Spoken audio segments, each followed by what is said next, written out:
Okay. Hello. Oh my god. A lot of y'all already. Goodness. How's it going? I hope y'all are doing well. Um. So let me back up a sec. Hi Moy. Hi Slove. Hi Opie. Hi Milk. Hi Holly. And hello to anyone else who might be around. Yeah, thank y'all for lurking and hanging out and all that stuff. I appreciate it. I hope y'all are well. Sorry I'm late. The art captured me again. I'm definitely gonna think about that a little bit after or later. My how I can, making sure I can order myself better, I guess, as far as getting the promo art done in time, but it was definitely like very inspired by this one, so I was like, just do that. This is goal, I just want to make it really cool. But we did that, and we're here now. So I'm excited because I think we're at the court case. So like, this is where things go crazy, where shit gets crazy.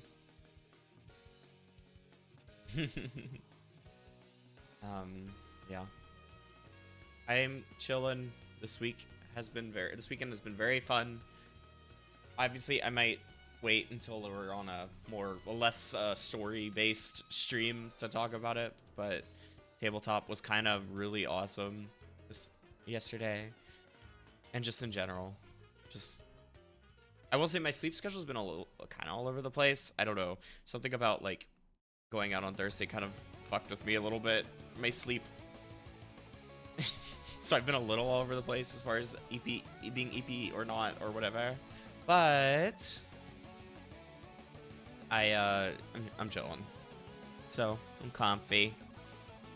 I do have a coffee, which I'm gonna take a sip of while I start opening the curtain.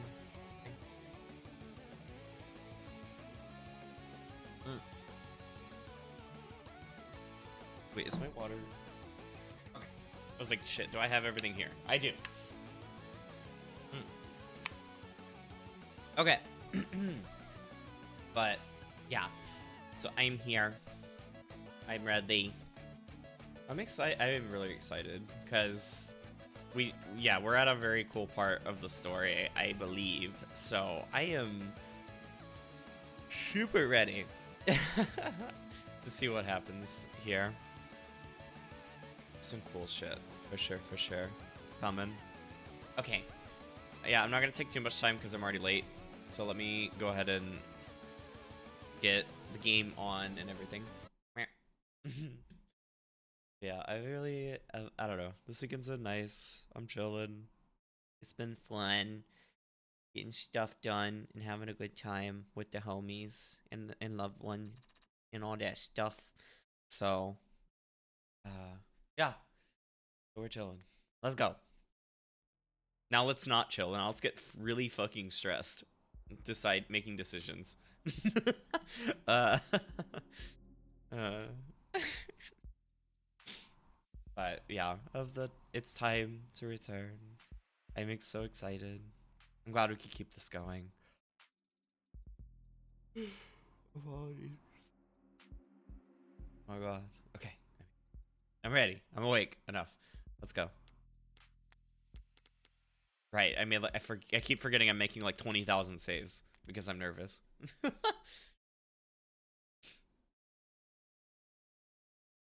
But yeah, we should be. Yeah, we're like at the court case now. It's like actually day one of our session one, I guess. Okay. Morgan, please. Hold still and relax. This will be over soon. I I thought you were joking about the makeup. Oh, I was like, what the fuck? Already? Of course I wasn't joking.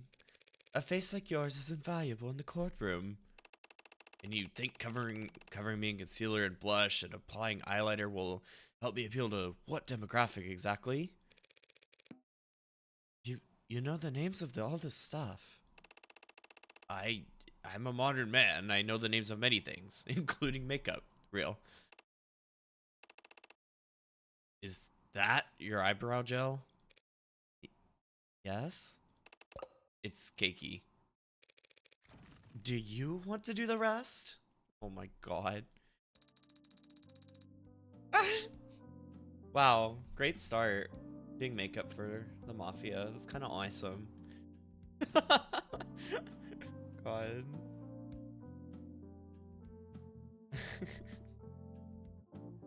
Okay. I think some of the jury might find that his wounds make him look rugged. And furthermore, from an aesthetic perspective, leaving some of its buttons undone will... Excuse me? You're clearly a very devoted martial artist, Suzuki. You should be proud to display your well-defined collarbones as the fruit of your effort. Oh my god. Suzuki, you are hot. Show it off. Just hold still. Appearances matter in the courtroom. 95% of defendants who are ever seen in prison, garb at the trial, are found guilty. 1 second. Oh, okay. I don't doubt your tactics work, Morgan. My tactics included getting your suit pressed. Do you want me to wrinkle it back up? I just find them unpalatable. He's looking better. Trying to get the jury, these civilians, to pity me is shameful. You're worried about honor? Really? You're already a cybernetic ninja, Suzuki. Don't be a stereotype. Don't call other people stereotypes. He's right, Adonai. And he's more of a cybernetic samurai, since he's sworn himself to a wealthy land-owning noble. Oh my god. I'm confused, Suzuki. Is it honorable how your family made their money? I'm not talking about morality. I'm talking about having principles. Yes, they're subjective, and yes, they can be hypocritical. But the further you stray from the common path, the more you need them. Huh. I mean, what about her? What would Sarah be like if she didn't have tenets to guide her programming? Oh, right. She don't have that. Right, that was the whole thing.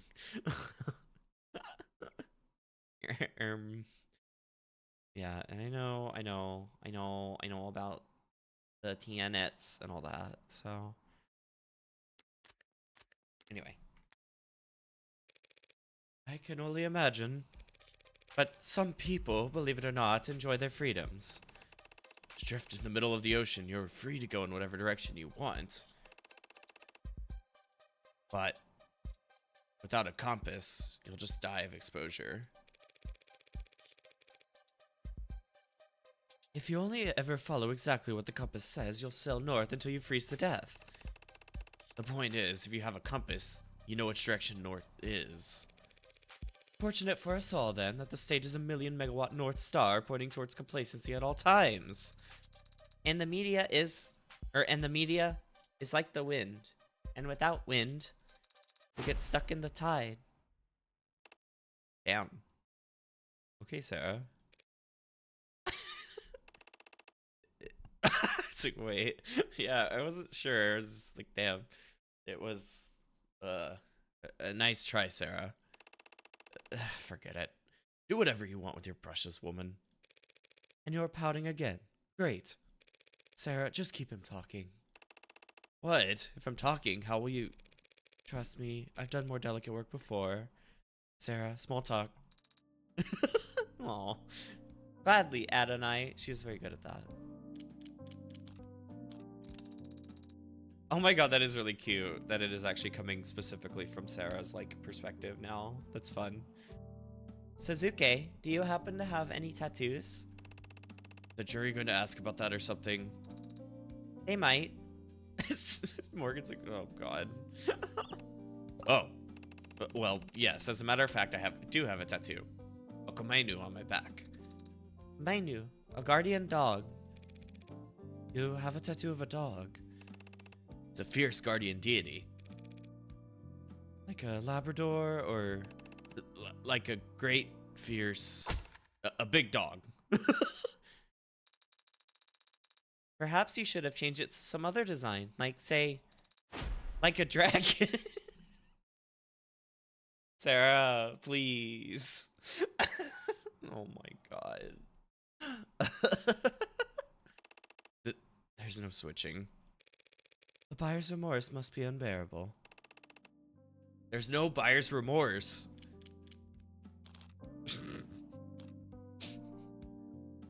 Sarah really loves bringing the references. Good for her. Good for her. I guess she was the one who ate up all the media growing up, so fair enough. God. Okay. Lift your chin. You really think they'll feel bad for me because of some cuts and scrapes? You're not good at listening to instructions, are you? The prosecution has to get 12 strangers to agree that you killed 5 men. Each charge has to be unanimous, a perfect score. So any chip damage we can do, any doubt we can sow, we take it. And any advantage we're given, we make full use of it. But the advantage you're talking about is my face. Are you really not used to this kind of attention, Suzuki? Oh my god. They are trying to bank on the fact that he's hot. God damn. Real, but goddamn. Look, it may be true that at some times, some women have expressed. And men, no doubt. Shit. All I'm saying is there's a difference between knowing your strengths and powdering up like this. Pretend it's war paint. Is that how you see it? No, but I'm a grown-up. Jesus. I love how much they're leaning into, yeah, he's definitely a hot man, which, real. This is good. This is so awesome. Thank you for entertaining my questions last night, Suzuki. Did she ask you about your dimensions? The subject might have come up. She's the talkative one, isn't she? Sorry if she kept you up all night. No, she's no trouble. Just curious. Reminds me of... we discussed history. Oh. Well, then she must have put you right to sleep. Adonai, it was his choice of subject. So you read history, Suzuki. Here, I assumed you spent all your free time frowning in the corners of the rooms with your arms crossed. Do the /lean. We talked about the Roman Empire, for your information. And criminal empires. Nothing too detailed, I hope. But, Suzuki, I still don't understand. What did you mean when you said criminal organizations used to be structured differently? Only that the old ways don't fit in our new 21st century world. Old ways? Well, He's talking about race, Sarah. Race? I don't understand. Oh, where are we going with this? Well, that's to be expected. After all, you share 98% of your components with a washing machine. That is an untrue and unflattering comparison. Maybe you do get it. Look, Sarah, names like Mafia, Gokuro, Sanhehui, they all came from different cultures, but they all refer to a kind of path. An outsider's path, and the pride that comes with living by your own set of rules. Those were the first criminal organizations. Underground guilds, lending systems, militias, secret societies. Oh, sure, they were basically just big, friendly charities. Then the world got smaller, and people started moving around, and the mafia changed. It became a way for immigrants to band together to have some kind of power in places that wouldn't give them a chance at anything remotely respectable. But the world kept getting smaller and more complex, and eventually that kind of community couldn't form, let alone survive. Why? Not enough shared experiences. Shared experiences. I see. Fancy way of saying the internet came along.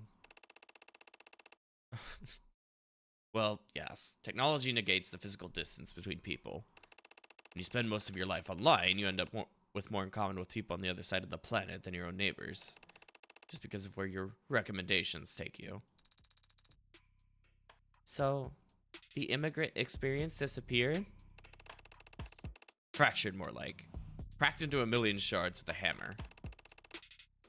While generational or economic experiences got cemented. Whoa. The world is more diverse and varied than it's ever been in every sense. Except economically. Wealth inequality is at historical highs. As it has been every year since before I was born. To answer your question, Sarah, that's what binds the members of a criminal organization to one another. Their socioeconomic status. House Sicaria is at the top. The Blue Bloods lie below us. Within each organization, wealth is concentrated among the leadership, of course, but each mafia exists in entirely different strata. I see. I've also read about an organization called the Rust being active here in the city. Are they in the poverty class then? The Rust? I'd put them in the anarchy class.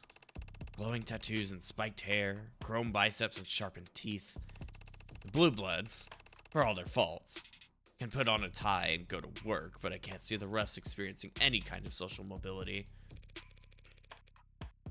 Careful, Suzuki. If the Rust heard you being that classist. The Rust wouldn't care about anything I said or who I stand with. They don't need any excuse to start ripping open modders and grabbing whatever they can. Things like that happen in this city? Only in the shadows, Sarah. Nowhere you'd ever find yourself.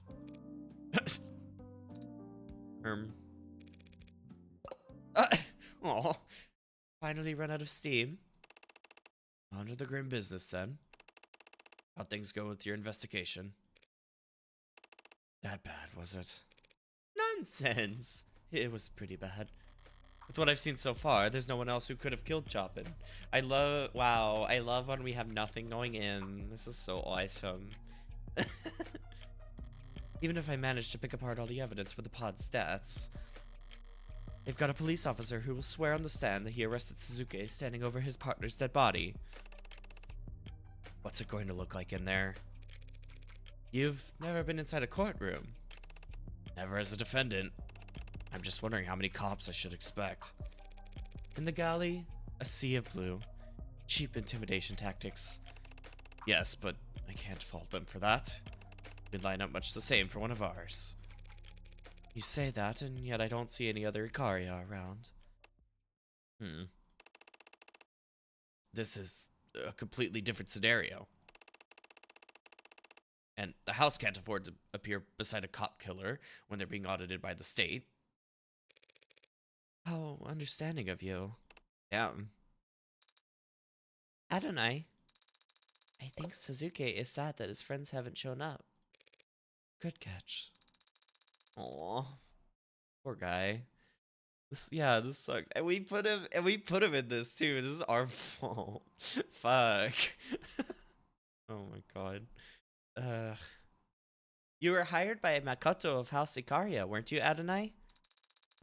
Surely he would want to be in attendance. Hi, Bloodshark. Hello. Hi, Raiders. How's it going? Do the little shout out really quick. Sec.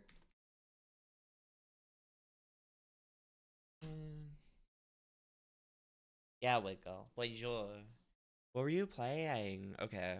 Games plus demo.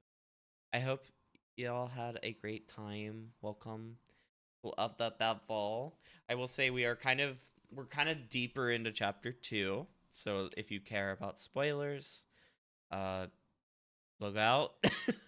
we're it's Tekken 8. Oh, I see. I hope that was good. I hope you had a good time. Thank y'all for stopping by. You don't know I tipple the Umbra. Your void elf who plays platformers, RPGs, random games, and today is of the devil. I forgot to put the I forgot to do this last time too. Fun. Where did I put that? There it is. I forgot to put that there. Last stream, I remembered because it is important. I want to make sure it's known that I got this as a little as a gift from Nth Circle. But yeah, we're playing of the devil. We're on episode 2. Hi, Azzy, as well. Welcome in. Welcome. Oh, I see. Fair enough. But But I hope it was really fun. Thanks for stopping by. If you need to take care of yourself, please do that. You know, food, rest, whatever. But yeah, it's good to see y'all. It's great to see y'all. Thank you, thank you. But yeah, and just again, heads up, we're kind of deeper into the chapter. So if you're worried about spoilers, that is a thing. Okay. Okay. I'm gonna keep going for a little bit. Don't be absurd. Makoto shouldn't be transported anywhere without a full security team. What? What, Azzy? Why you looking? Why you looking at me? Side switch. He shouldn't be put through the long elevator ride to this 48th floor just for my sake. What's so bad about an elevator ride? Is he claustrophobic? No. That is, yes, but you cannot tell anyone, understand? Who the hell would I tell that to? Oh, he's claustrophobic. Oh my god. Right. Look, it's illegal to stream trial proceedings under most circumstances, but I'm sure House Ikaria doesn't mind paying a fine.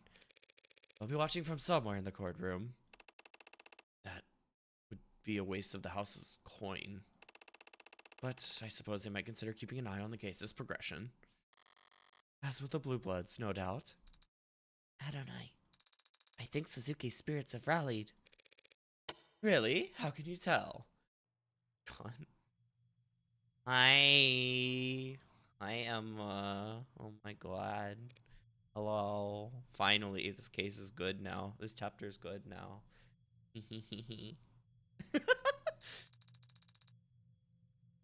He lifted his gaze and his eyes seemed brighter, as if... Good. Now try and keep his spirits high. How do I do that? Think of something fun. Right. I know, the art is so good. Like, the character designs are amazing. The art's amazing. Like, they booked so hard. It's kind of incredible. Moment.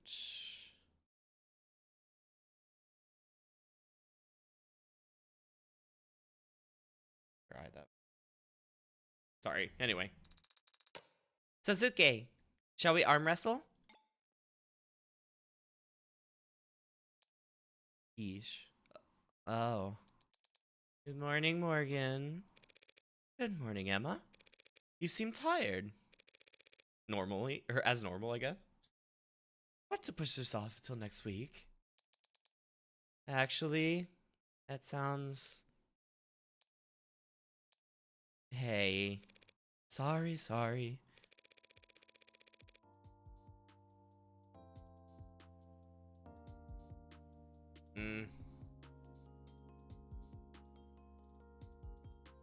One second.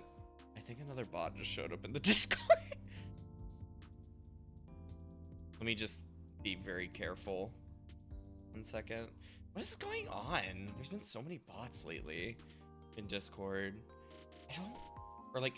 And not just mine. Sorry, this is a very random tangent.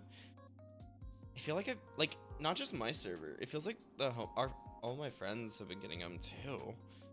It's very weird. Like, why they just... I mean, okay, the existence of bots is not weird. It's just, why are they suddenly so constant, you know? I don't know. It's like really annoying and weird that that's happening so much, you know? Like, should I just... I think I'm just gonna... Yeah, hold on. One second. Sorry, I need to take care of this. This is important. Like, the whole not connected to, not here at the stream, not connected in any way, suddenly messaging me about it and being very sus about it. I want to do that here. Feed them to fish, true. You're going to the fishes.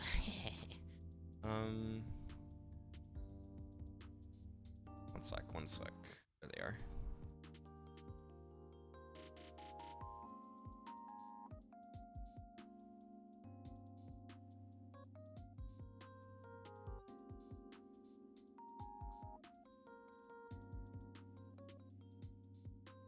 Okay, I'll be about that. Yeah, I don't know what's been going on. That's been happening across like a lot of people, not just me.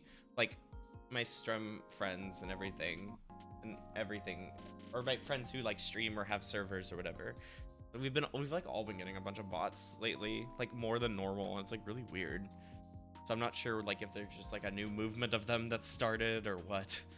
But ugh. Just if you're in the Discord, just always let me know, you know, if you see them, and I'll make swift work of them. Also, I think my Twitch mods also have that power to deal with them too. So yeah. Oh, thank you. Sorry about that. Is that me streaming Umbra? It is. Oh my god, is that Holly of Pumpkin? Oh my god. Okay. And we'll feed him to Fish together, thank you. Feed him to Joel together. Okay, anyway. But we'll be facing off soon enough. Why not savor the playfulness while we still can? Why not savor the Yuri while we still can? Fair enough. Losing sleep over this case? Not really, no. Things look pretty cut and dry to me. What about you? You toss and turn all night before your big debut as a mob lawyer? Not at all, I slept like a rock. Right, that was like I guess you dreamed about that or something or last night, so. Lucky? I mean, I've been getting good rest more or less, just been having a lot of late nights recently. Late nights? Like, going out? Hmm? No. Ah. Oh, good. She's not seeing anyone else. I have a chance. Just late night chats. What? Chatting about what? God, look at all of them. Never seen so many cops in one building. They'd bring a marching band to the courtroom if they could. Theater. Right. Wow, what a weird. Huh. I assume Emma's still kind of looking at the whole heartbreak stuff. So I would not be surprised if that's what it was. Well, theater and trial weren't all that far apart back in ancient Greece. Would hope we've progressed since then. You don't approve of the show of force, I take it. Is it that obvious? I'd like to say this is because of who Chopin's family is, but we both know that's not what this is really about. A cop is dead. The state wants to make it clear that that isn't tolerated. Cops volunteer to defend our laws and protect us citizens. Volunteers don't get paid. Besides, cops, courts, the state, all they can do is enforce the laws, not defend them. Guns and arms can't defend against corrosion anyway. Rot comes from the deep. So you'd rather that the death of a police officer get the same treatment as any other citizen? Suppose that's not possible. They get increasingly fewer chances to play the victim every year, and they never let the opportunity pass. No, I guess the best I could hope for is that the state makes the same show of force whenever any crime is committed. If they treated every death like the death of a cop, maybe I could have caught HBK by now. Yeah, there it is. You're still on that. Of course. Shooting deaths are down, but do you know how many missing persons cases there are in this city? How many deaths get written up as mod harvesting attacks gone wrong? It's a big city, Morgan. More than enough blood running through the streets for HBK to launder their kills in. You shouldn't joke like that. What? You don't believe me? Just last month, missing person. The report was filed by their employer when they didn't show up to work. 7 days after they had last been seen by anyone. Also, this blue palette for Emma's kind of awesome. Or this like teal palette. They were just some part-time worker. No close friends, no family. They went to work and they came home, paid their bills, and they disappeared. And no one cared or even noticed until their job didn't get done and those bills went unpaid. No one noticed until they stopped buying in. The body was found a full 2 weeks later. The decay was... What happened to them? Blunt force to the back of the head. Something metallic with a sharp corner, we think. I had a... God damn it, I knew it. Jesus. It was a roughly cubed machinette part I pulled from a dumpster nearby. Fit snugly in my hand, and it caved through his skull like a shovel through snow. Kicked into the bay. Might not even have been weighed down. Just thrown away like a cheap... That's terrible. Did you find any belongings on them? No. So probably a mugging then, right? No, there would have been other injuries from a struggle. And a thief who accidentally committed murder would be too panicked, too terrified to... You know how muggers think now. I can learn how anyone thinks. Even HBK, with a robust enough profile. Well, good luck building it all by your lonesome. Hmm? I'm not working on this by myself.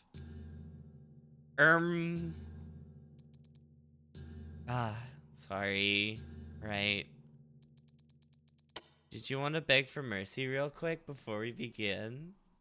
Oh my god, Emma. Emma kinda awesome. Now where would be the fun in that? The Heartbreak Kid, Shawn Michaels. Right, if just to give context and knowing, I guess at this point, if you're still here, knowing that there will be spoilers for the whole game so far. The Heartbreak Killer has kind of been a through line throughout a lot of this, as this kind of very, very infamous killer in a time when theoretically it should be impossible to get away with like the kind of just blunt killings that they're doing, and how many they have done. And we know it is Morgan, but no one else does. So Morgan's kind of been going under that, or like hiding around that, you know? That's basically it.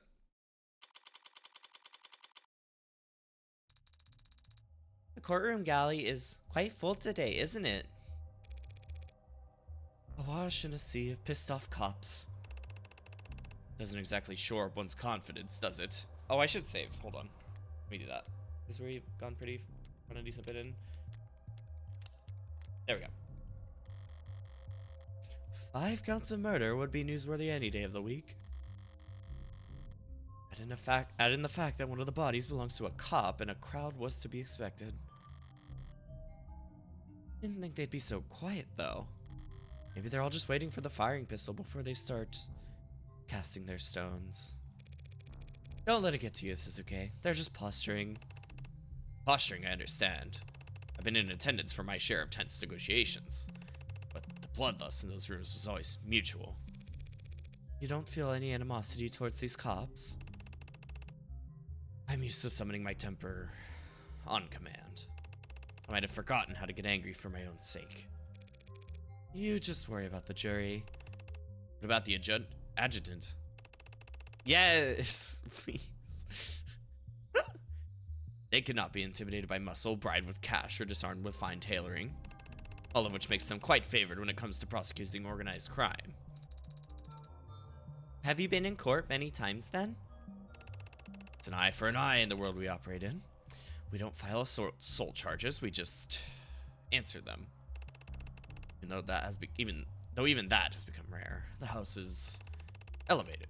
Blue Bloods and Rust and all the rest of the rabble beyond their reach now.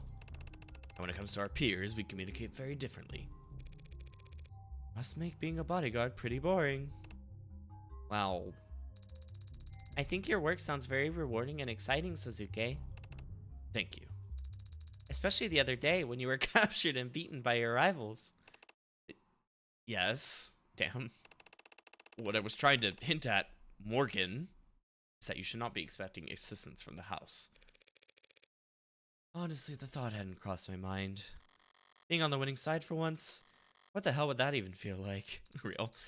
So there won't be any men in black approaching the jury during lunch and offering them paper bags of cash? No. Well, if we do really bad, we won't even make it to lunch, so... Damn, thanks, Morgan. Sasuke, what are you staring at? Are you looking for the jury? No, I know they aren't here. It used to be mandated that juries be physically present for court proceedings. People felt it was important that they look the accused in the eye. To help them evaluate their character? Why bother? Most people suck at that. Always have. True. Perhaps it was considered a part of the punishment then. You have to look them in the eyes. Or in their eyes. A punishment for the jury or the defendant? Alright, kiddos. Chins up, shoulders out. Show's about to start. No more philosophical questions, please. We're starting the court case.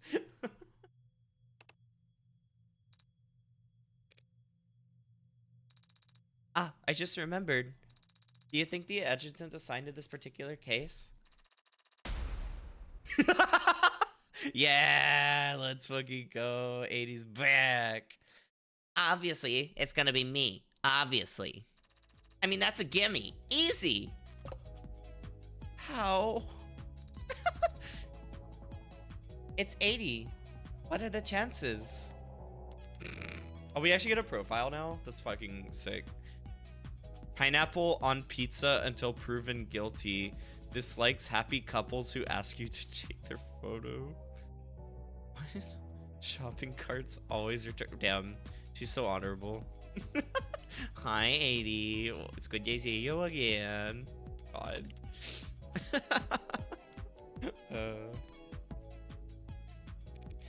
There should be at least 83 other personalities in the building's network, at least. Well, Your Honor, thank you for presiding so honorably. I do try. Cause it's a trial. Tougher crowd than usual. And that's not counting all the grim monoliths standing out tall out there in the gallery. Who died? Five people, Your Honor. Yikes! What's the damage? Oh my god, 80, please. 2 counts of manslaughter, 2 counts of homicide in the 2nd degree, and 1 count of homicide in the 1st degree. Buddy, you start trying to set a gold split with all that. What's with the record-setting grind set? The prosecution stands ready. So shall we begin? Whoa. Whoa. Credit's always good here. Oh, shit. That's cool. I guess, yeah, that's new. That's really cool. I like that. Now, let's crack open those opening statements and get this case summarized. Gladly, Your Honor. People of the court, the defendant in this case is a man named Sasuke Ikaria. He was found at the scene of the crime where 2 men were shot to death. One was stabbed in the neck, another had their skull bashed in, and a police officer was impaled through the back with a sword. Whoa. Killing piece of shit. Oh, I see. That's fun. Please pardon any outbursts from the gallery that your mics may inadvertently pick up. Now, I understand that the scale of violence on display here today may intimidate you, but I want to stress to all of you now that your responsibility here today is neither taxing nor complex. You will hear testimony, you will be shown evidence, and all of it will point towards the truth, that the defendant is the only individual who could have possibly committed these crimes.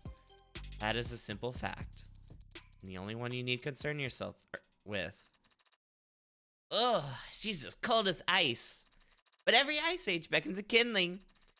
For as ashes call to cinders and embers form champions. Defense is ready, Your Honor. Oh my god. Shut the fuck up. I want to speak, Your Honor.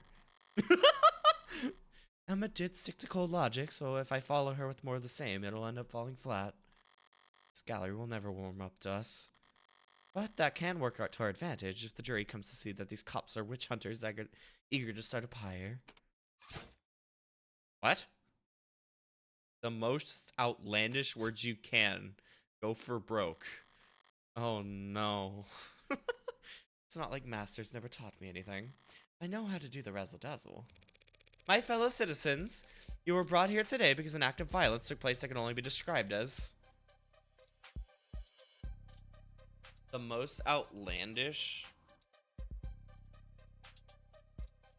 Okay, I feel like it's not. Probably unspeakable. Unspeakable. I should know. I was there. I saw the blood on the ground, the bullet holes in the walls, felt the horror that radiated in the air. And I also saw where my client was held prisoner. And I knew exactly where he must have stood, because his sweat and blood had stained the tile. My client, a decorated veteran, the man you see standing next to me here, not even fully healed from his torture. Am I? Okay. From his torture, was taken into police custody with lacerations, bruises, internal bleeding, broken bones. And while he was in police custody, he somehow sustained a black eye, a busted lip, a broken nose, and a boxed ear. A puzzle which I'm sure any one of the officers in the gallery today would be happy to testify about. You gonna let her say that? You want me to object during an opening statement? Much is resting on the Much is resting on the outcome of this trial. 5 men lie dead in the morgue. One of them, a police officer, Tariq. Don't speak his name, you mob lawyer bitch. Hang him up. Hang her too. This is... Hey, we all like to have fun in this courtroom, put on a good show. But that's because we're on the stage. Any more outbursts from the gallery, and I'll clear the entire room. You can all watch the rest on your phones or just peek in through the keyhole like a bunch of sweaty looky-loos. Real as fuck, AD. Let's go. Counselor, let's wrap this up. Yes, Your Honor. Fucking awesome, AD. Thank you. Love you. The fact of the matter is, on that night, my client was not in any condition to kill anyone. Not 4 hardened criminals, and certainly not a trained police officer. And nothing about my client's background, his associations, or that of the victims can change that fact. So as you all listen to all the evidence in this trial, with fairness and impartiality, as I know you will strive to, I only ask that you focus on the reality of this horrible crime and not on the fiction that the people will try to weave for you. Thank you. Damn. Decorated veteran? You're telling me you never earned a single recommendation? Most push-ups of the day or something? Oh my god.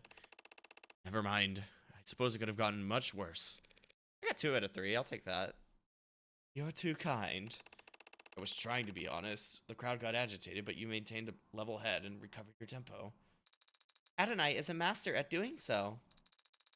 I've seen her make comebacks from the most nonsensical mistakes before. Listen. That's a dig at me. Listen.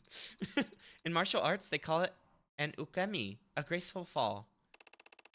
That is basically correct. Well, try not to gracefully fall over when you see the first witness on the docket, Sasuke. What do you mean by that? I'm gonna take a sip of coffee really quick. Yeah, let me do that really quick. Coffee and water before it's here.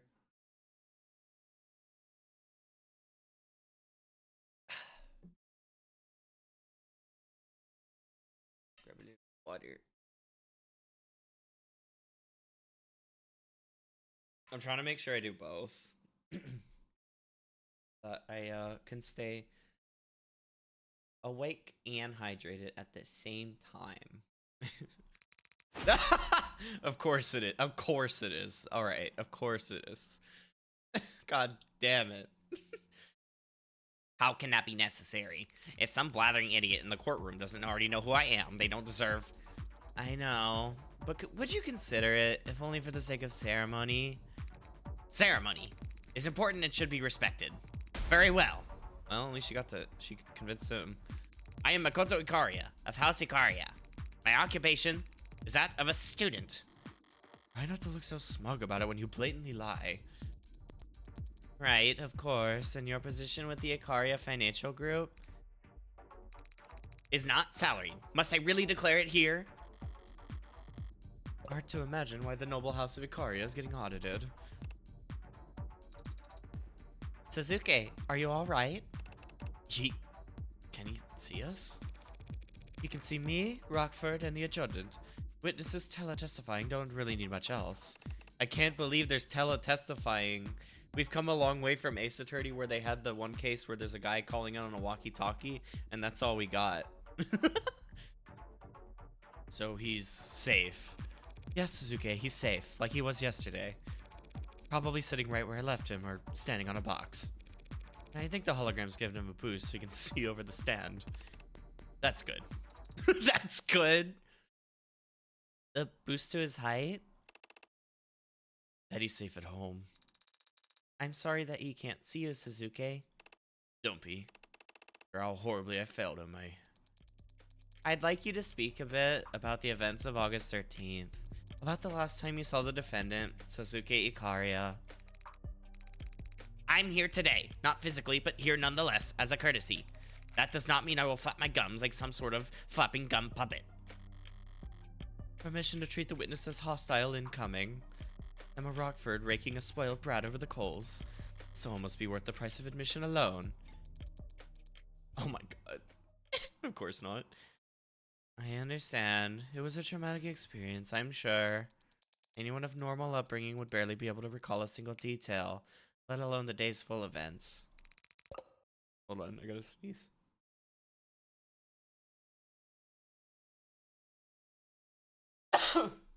Sorry. Okay. Sorry about that. Normal upbringing. I should probably dismiss you so you can get back to your summer studies. Summer studies? Like some common waif? Oh no. Wave? That's quite the vocab pool. I didn't know they taught you that in State Basic. Oh my god, Emma's kind of awesome. Basic? Was I mistaken? Listen well, Madam Rockford, as I demonstrate to you exactly how misguided you are about my powers of retention. Please do. Played like a damn fiddle. Wasn't she mentioned during any of her trial preparations? Hello. Wow.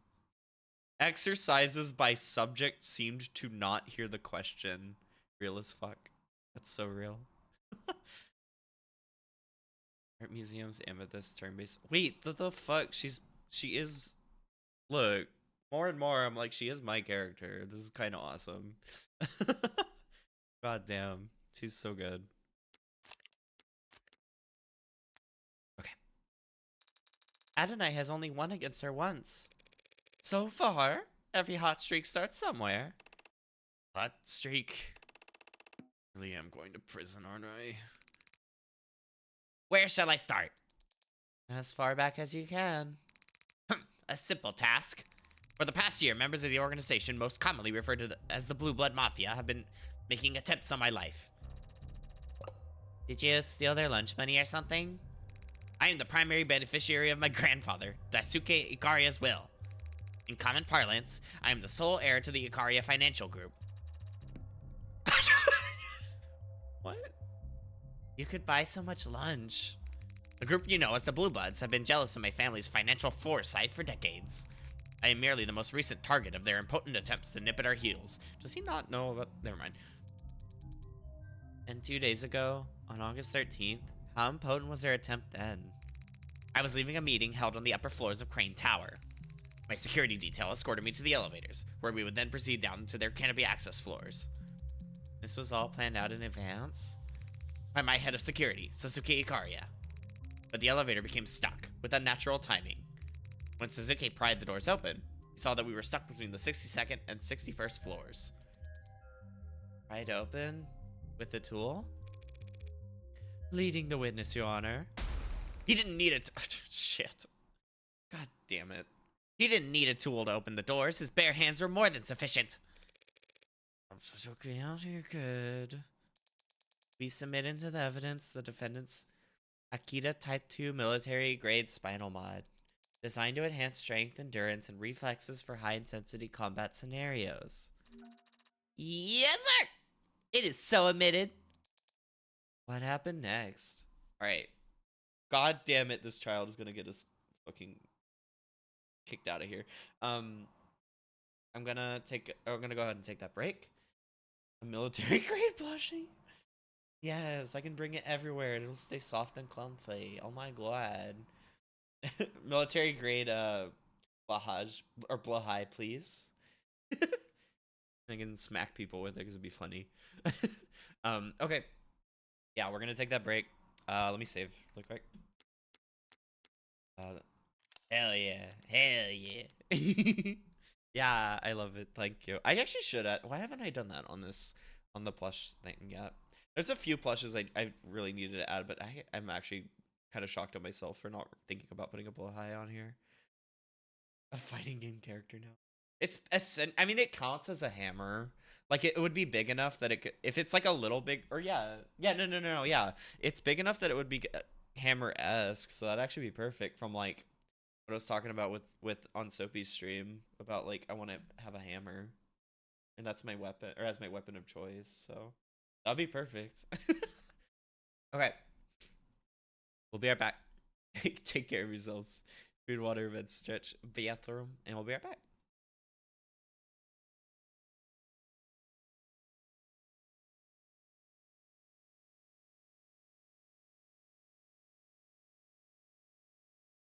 Sorry, I'm picking a song really quick. You know, the usual for me, I guess. Oh, I was playing this song last night during it. Now, that'll be good. Okay, be right back.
Okay. I am back. Hi, Fide. I hope they're doing well. Hello.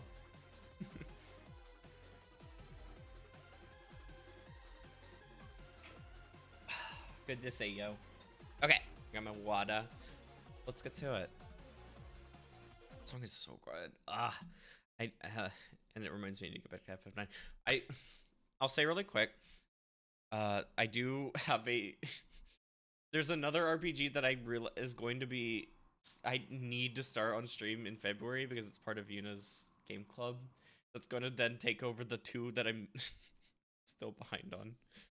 Because of course it is. Okay. Anyway, let's go. What happened next? The decision was made that we would crawl out onto the 61st floor and head for the service elevators. But once Suzuki and I exited, the elevator started up. It was a trap. We had been cut off from the rest of my detail. You were isolated and defenseless. That must have been... Hardly defenseless. You really think my personal head of security wouldn't be armed? He had Yoru. Don't tell me. You named your sword. All great swords have names. Oh my god. Thank you, Sarah. Very well put. Let the record show that the witness has identified Exhibit B3 as belonging to the defendant. Is there anything notable about it? Which we do know about this. Personal sword Yoru taken along with Suzuki down to lower wards, furthering an ambush on Mikoto. Fingerprints on the handle marks the right hand of Sasuke. No other prints found. Blah, blah. Right. Another murder weapon I had to wipe prints off before I take my leave. It was indulgent trying to take Trey's head off. Wasn't my only indulgence either. I must have gotten Miller's blood on the blade's tip when I dragged it across the floor, which I don't know why she did that. But it was cool. It looked cool.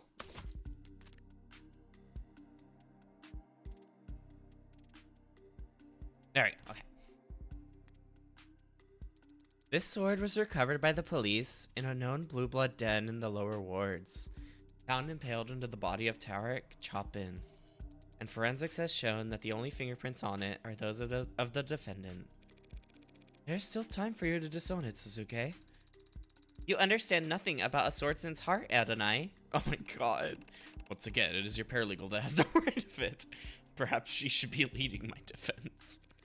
If this somehow turns into a fencing competition, goodness, I'll gladly defer to you two.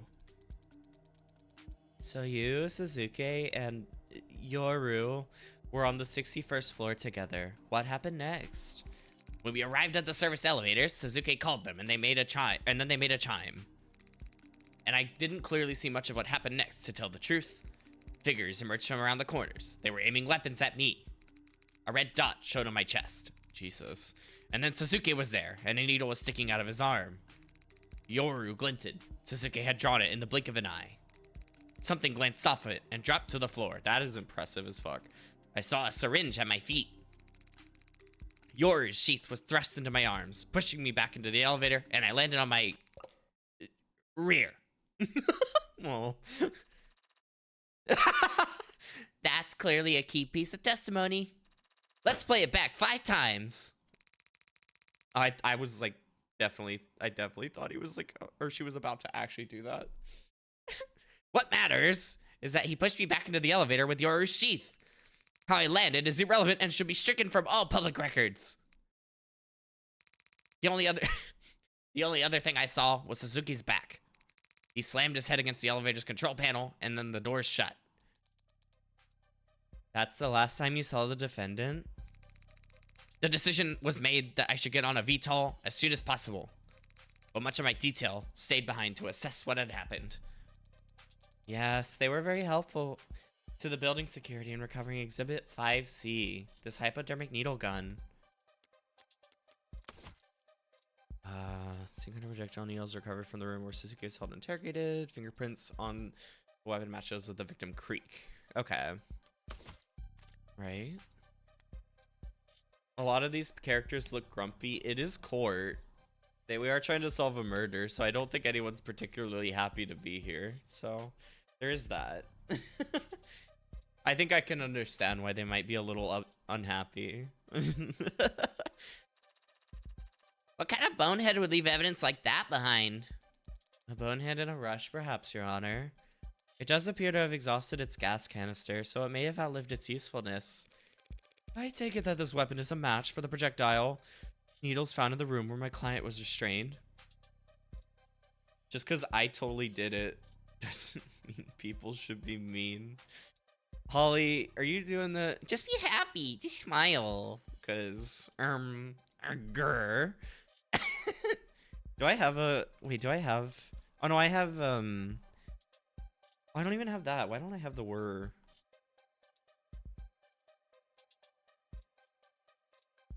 Sorry, I'm trying... I'll do that one. I'll do that one. Grr.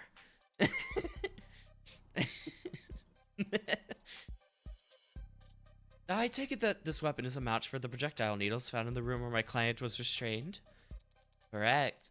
Others exactly like them were recovered from the scene of the ambush as well.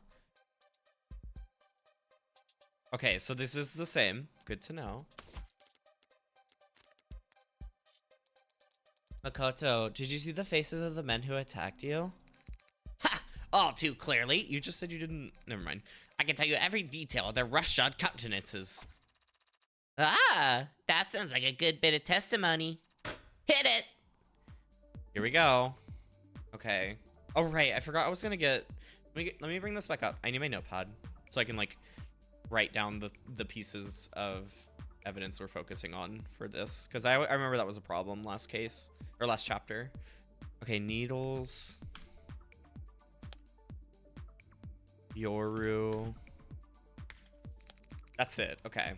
Pineapple head-like man in a raincoat-clad hooligan came at us first. They aimed at me, but Sasuke got between us and blocked every shot. With Yoru, he could have closed the distance, but then a dark-eyed scoundrel approached from the right. And a man with a ridiculous pompadour took advantage of that distraction. I'll never forget the faces of those cowards. They tried to kill me. So whatever happened to them afterwards, I'm sure they deserved it. Damn.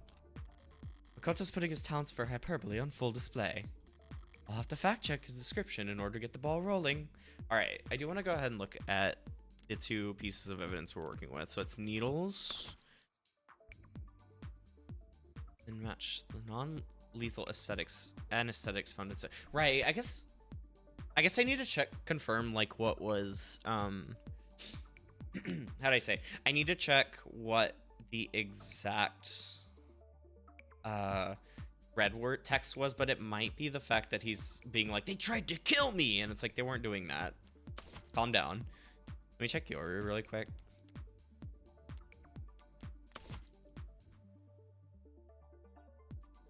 I don't think that would matter here a ton. But let me confirm. I feel like I know what we're doing. I love that. A pineapple head like a man. That's kind of awesome. They aimed at me, but Sasuke got between us and blocked every shot. I don't doubt that. With Yoru, he could have closed the distance, but then a dark-eyed scoundrel approached from the right. And a man with a ridiculous pompadour took advantage of that distraction. I'll never forget the faces of those cowards. They tried to kill me. Call. And needles. Yeah! That's so satisfying still. They couldn't have been trying to kill the witness. Not with non-lethal projectiles. They fired a lot of them. The witness doesn't weigh that much. Don't try it. This attack was clearly planned with the intent of capturing Makoto alive.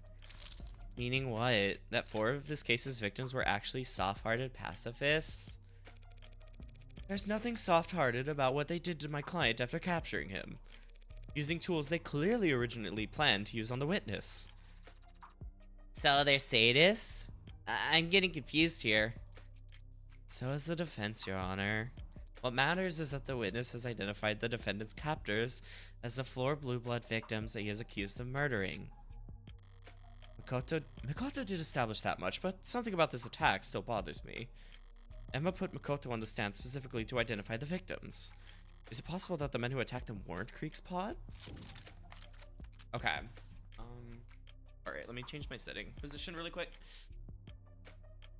Okay. So stay is they were attacked by Creek's pod. Raise is they were attacked by some other party. Okay.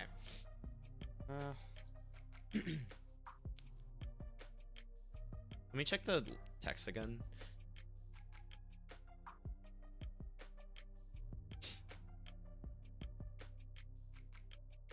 Makoto did establish that much, but something about this attack still bothers me. Emma put Makoto on the stand specifically to identify the victims. Is it possible to... I mean, I don't think so. The descriptions match enough, right? How would it not be them? I don't know.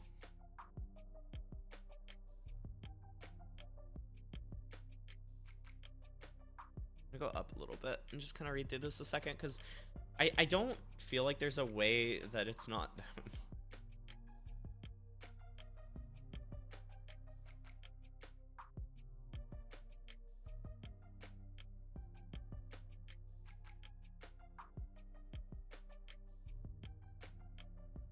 Yeah, right. If you're new to these streams, this is where I go silent for a second to kind of fully figure this out. Thank you. I will do that, though. I will stretch and hydrate, though. Thank you.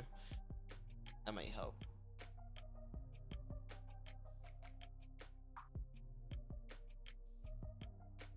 Like, why... I guess I'm not really sure why this is a question.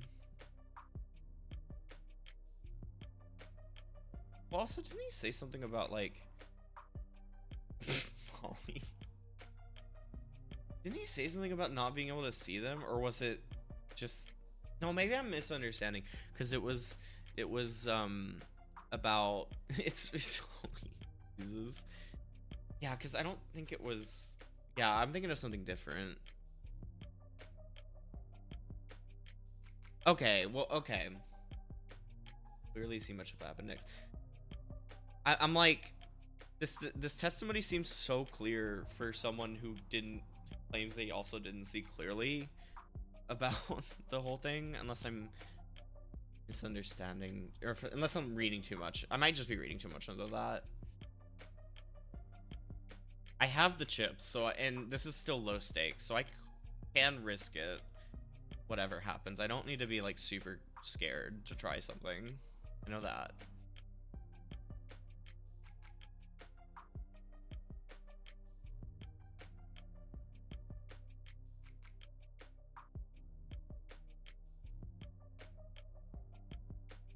So,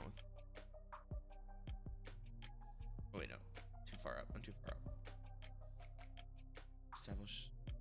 Just the way to identify the defendant's captors of blood victims he's murdering. I have to establish that much, but something about this act still possible to them. How would it not be? That seems so. I don't disagree, Your Honor. Men who attacked Makoto and took Suzuki captive are the same ones who ended up dead that night. But two questions do occur to me. Why were you safe on that service elevator if Suzuki surely collapsed the very moment it shut? Everyone, that would be fun. Everyone gets chickens. That's true. I'm glad you're okay now, also, Holly, from that. That sucks. It's so cold out. It really is. I haven't had snow here. I assume just because, like, you know, I'm on the coast. But, like, it's still fucking cold. So, I feel that. Okay. Wouldn't these men have pursued you by any means necessary? That is... I can answer that, Your Honor. When the police investigated the scene, they found that the control panel for calling that elevator on the 61st floor was broken. Smashed, in fact. The attackers would have had to manually pry open the doors to even attempt to chase after Makoto. And that would take remarkable, modded strength. Did you mash the button that forcefully, Suzuki? I may have used more force than necessary. I wasn't exactly trying to hold myself back at the time. He hit the controls hard enough to break them. So, So the Blue Bloods couldn't pursue you further and instead elected to take Sasuke captive. A Sasuke... What? A Sasuke in the hand is better than a Makoto in the bush. Thank you, 80. The head of Makoto's security would surely have made for an invaluable source of information for planning future attacks. Were he made to talk? Are you denying that? No, but I would like to ask the witness one other question. Why did you get off the elevator in the first place? Hey, what I mentioned in the lobby earlier, that's... The mics might... Oh, she is bringing this in. The mics might not be picking up on it for you, but from where I'm standing, I can't help but overhear my client groaning about how badly he failed you. That's not evidence or testimony and should be stricken from the record. But we get the idea. So was bailing out early the defendant's big brain idea? As head of my personal security detail, such a decision is ultimately his to make. However, that decision may have been influenced by his knowledge of the fact that I am not especially comfortable in enclosed spaces. Aww. I can't help but think baby when I see him like this, but then I think about his, like, I need to read another quote and still want to throw him off a cliff. What the hell are you doing? Are you trying to humiliate him? In part. Oh, I'm also trying to insult you. Yeah? Had we simply waited, we would have remained safe, but I dunk him in milk and throw him into the ocean, throw him into the pond. Hi, Doc. How are you? Welcome in. I was not comfortable and it felt very warm. So it was not a tactical failure on Sasuke's part per se. Just an error of judgment. Whoa. How's the bed? Counselor Morgan? What's up? You can disconnect the call if... Ask me another question. Ask me about how bravely Sasuke defended me. Huh. So that's your angle. We can't all be as naturally gifted at extracting valuable testimony out of spoiled brats as Emma. It is a bad real. But I could follow her example.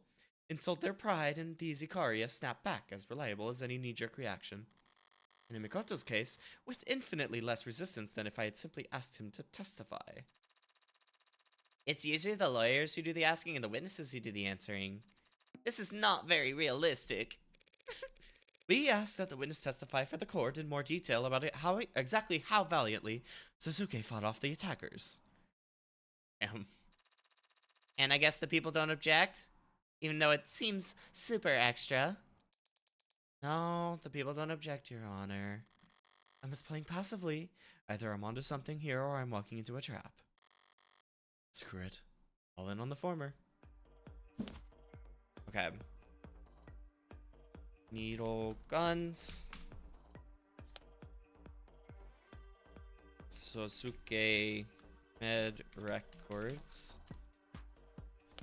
And the needles again. It's that again! No. Sasuke was outnumbered for the beginning and protecting me the whole time. It didn't matter that we were ambushed or that the Blue Bloods had projectiles. Sasuke took up Yoru in both hands and swatted their needles out of the hair like a graceful swatter. He fought off 4 attackers and without sustaining a single inch. Well, that one's not right, I don't think. Mock him if you dare for being captured. But that's not a failure. Not by any general's definition of the word. Aww. Hearing Makoto describe Sasuke's heroism, it's almost more impressive the second time. He definitely fought without a care for himself, and there's evidence to show it. I feel like we just look at it. Where is that one? Oh wait, it might actually not be. Well, I'll look at this anyway. It's on the victim. Okay, so not specific. I feel like I understand where it's wanting us to go. Blood from various sources across the anterior front of the body. Numerous bones in left hand broken as if from impacting hard surface. Slight illustration of left. Bone.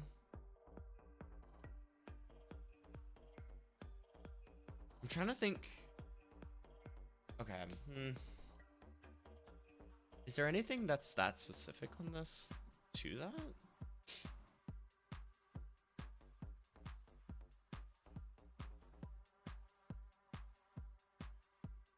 I mean, I guess if we look at it, even if we can't expressly say that they were like from the needles or whatever, we know that he definitely was hurt at the time, which is still regardless against Makoto's claim.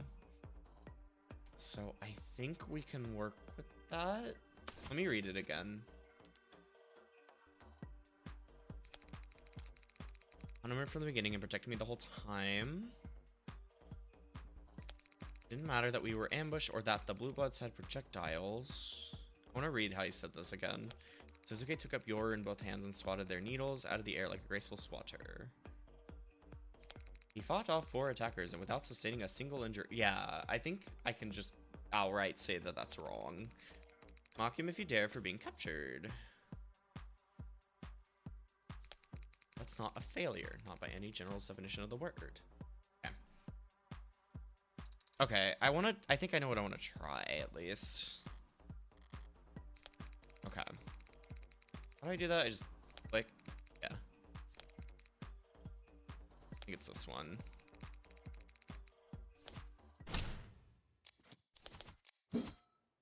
Is it that? Or am I off base? Okay, cool. Hell yeah. I thought so.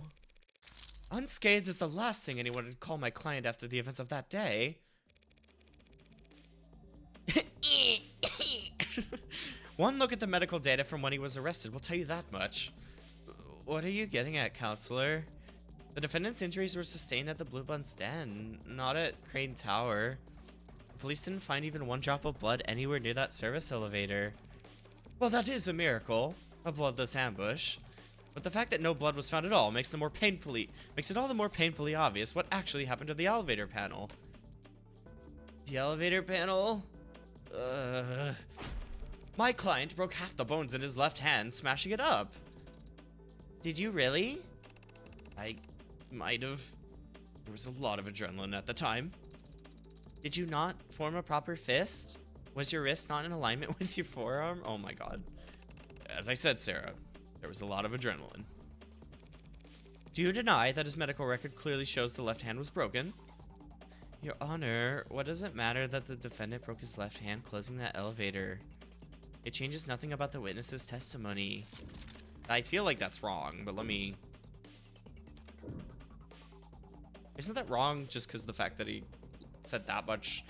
Like, it's clear that the testimony is being colored by, like, how much he's talking up Suzuki. So we need to question the whole thing now. Of course it does. How so? Oh, okay, never mind. Fair enough, fair enough. Well, it may be true that this wrinkle doesn't change the witness's testimony. Fair enough, fair enough. But it does change the nature of the evidence you had him identify for the court. The katana? Yoru! Yoru. Its name is Yoru. We get it. Okay.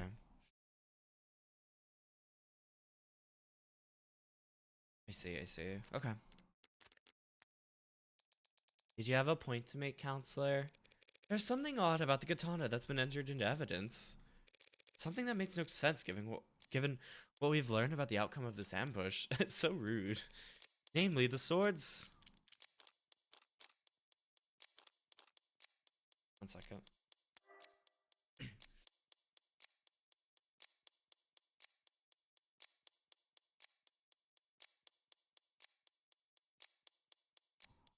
What? Huh?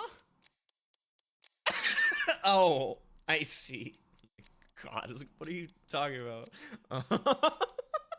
Jesus, Tuck.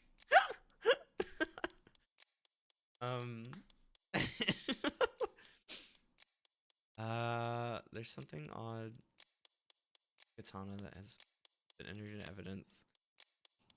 Something about That makes no sense given what we've learned about the outcome of this ambush. The chips is an interesting point, I will say, because like, why did that happen? That is a really solid point. Or would it be the... I feel like the blood doesn't make sense. It's like the prince doesn't make sense because obviously it's Suzuki's sword. I feel like the blood doesn't make sense because we're going to end up tying that in later. So wouldn't it be the chipping? The sword's been chipped. How could that be the case when Suzuki's a master swordsman? Oh my god. Fuck me. I wouldn't go that far. Also, master swordsman isn't a real rank. How are swordsmen ranked then? Oh my, what is happening? Am I right or not? I can't tell. Well, there's the strongest swordsman in the world, and then everyone else who's ever picked up a sword loses to them. Zero diff. Oh my god. What is wrong with that? Why? The fingerprints that were found on the... Why? Oh, what? Okay. Fingerprints belonging to Suzuki's right hand. You're contradicting yourself, counselor. We've already discussed how it was your client's left hand that he broke, closing off the elevator. There's nothing contradictory about him using his right arm to wield the blade. It can be like this. It can be like this because Suzuki has two hands. The people are correct. The sword found at the scene of the crime has my client's right hand fingerprints on its handle. Despite the fact that this witness just testified that Suzuki was swinging it with both hands. Like a graceful swatter, specifically. Oh, yeah, he did say that. Wow, I'm really fucking up this section. So did the little... Oh, no. So did the little tyke misremember? It was a chaotic situation where he feared for his life. The court should hardly expect him to have kept track of such an inconsequential detail. Have you already forgotten my magnanimous powers of recollection? Your tactics from earlier backfired. I'll have you know, I can recite all my subordinates' birthdays down to the hour. Write them all down so I can calculate their moon signs later. It doesn't matter whether... It's a little hard to analyze the run's haughtiness. That's so true. Honestly, Doc. That's so true. It doesn't matter whether the witness is mistaken about Suzuki's grip, Your Honor. Because we have a much bigger issue to address. Why this sword has only my client's fingerprints on it? Makoto testifies that Suzuki wielded this katana in his defense. An act of bravery that ended with my client face down on the floor of Crane Tower. He later woke up, held captive in the lower wards. Wards? I'll state the obvious here and say while he was unconscious, he was moved. And so the sword we have in the record must also have been handled by... Oh, okay. Oh, I think I get what they're saying because yeah, the fact that okay, let me read the text again. I think I understand what we're doing, but let me make like total sure. An act of bravery that the katana's defense, an act of bravery that my client faced on the floor of Crane Tower. He later woke, held captive in the lower wards. Say the obvious here and say we'll do it. Oh, okay. I think it's fair. I think I can go like Ciao. Our poor victim Creek, of course. Also, that flash was like kind of sick. What the fuck? Love that very much. Oh, what do you mean? Suzuki was knocked unconscious at Crane Tower. That means that someone else must have brought his sword down to the lower wards. And the only people who had the opportunity to do so would have been his captors. You mean his victims? Withdrawn. Damn. Withdrawing herself. So civilized. The defense is forgetting a fairly simple fact, Your Honor. There's more than one way to hold a sword. Oh, worm? What? Worm? In case the defense needs it clarified, Creek could have simply held the sword by its scabbard. Hi, Thorax. How are you? You're doing well.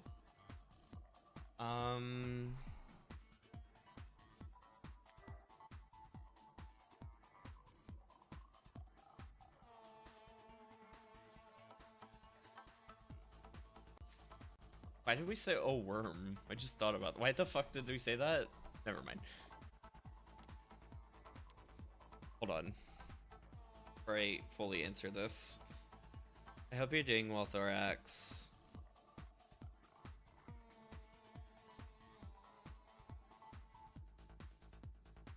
Right, and that couldn't have happened. Oh, worm? I do love that. I should have gotten the screenshot then, but I will go back in the VOD later and grab that as like a screenshot. Just, oh, worm?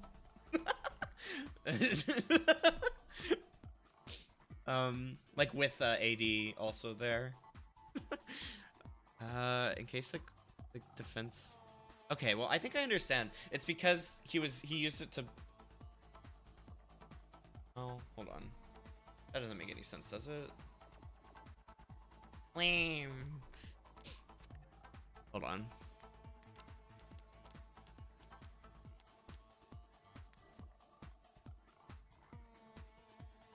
Lame. See a patient on the elevator with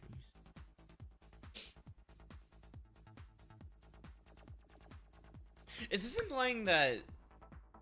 Yeah, okay. I think it's implying that your sheath went with Makoto into the elevator. So it's not possible. Okay. That's not possible, Your Honor. Makoto has already testified that Sasuke left the sword scabbard with him when he thrust him back into the elevator. My rear. I see. And since a cursed sword can't be resheathed until it tasted blood. Yes, Your Honor. Very well said. We would have found the scabbard at the Blue Blood's den if Creek or his men had taken it with them. Instead, I imagine Makoto took it home. You think he took key evidence from his own assault and kept it from the police? I mean, probably. He's kind of a stupid kid.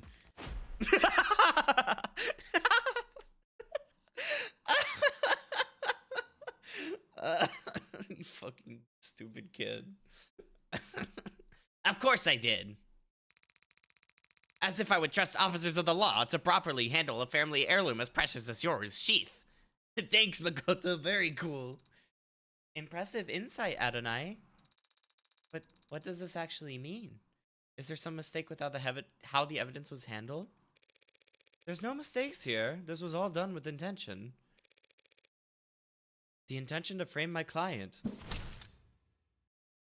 By putting his fingerprints onto that sword after the real culprit had already handled it. What a load of bullshit. And the crowd goes wild. Though it does make a certain kind of sense. Because it's the truth. I did wipe that katana's handle down after removing it from Trey's throat. Sasuke just happened to be foolish enough to pick it up by himself afterwards. It's frustrating having to keep all my best cards up my sleeve this time around. But the look on Nimba's face when I do get to toss them out is... Oh fuck. The people are more than ready to counter. If it pleases the court.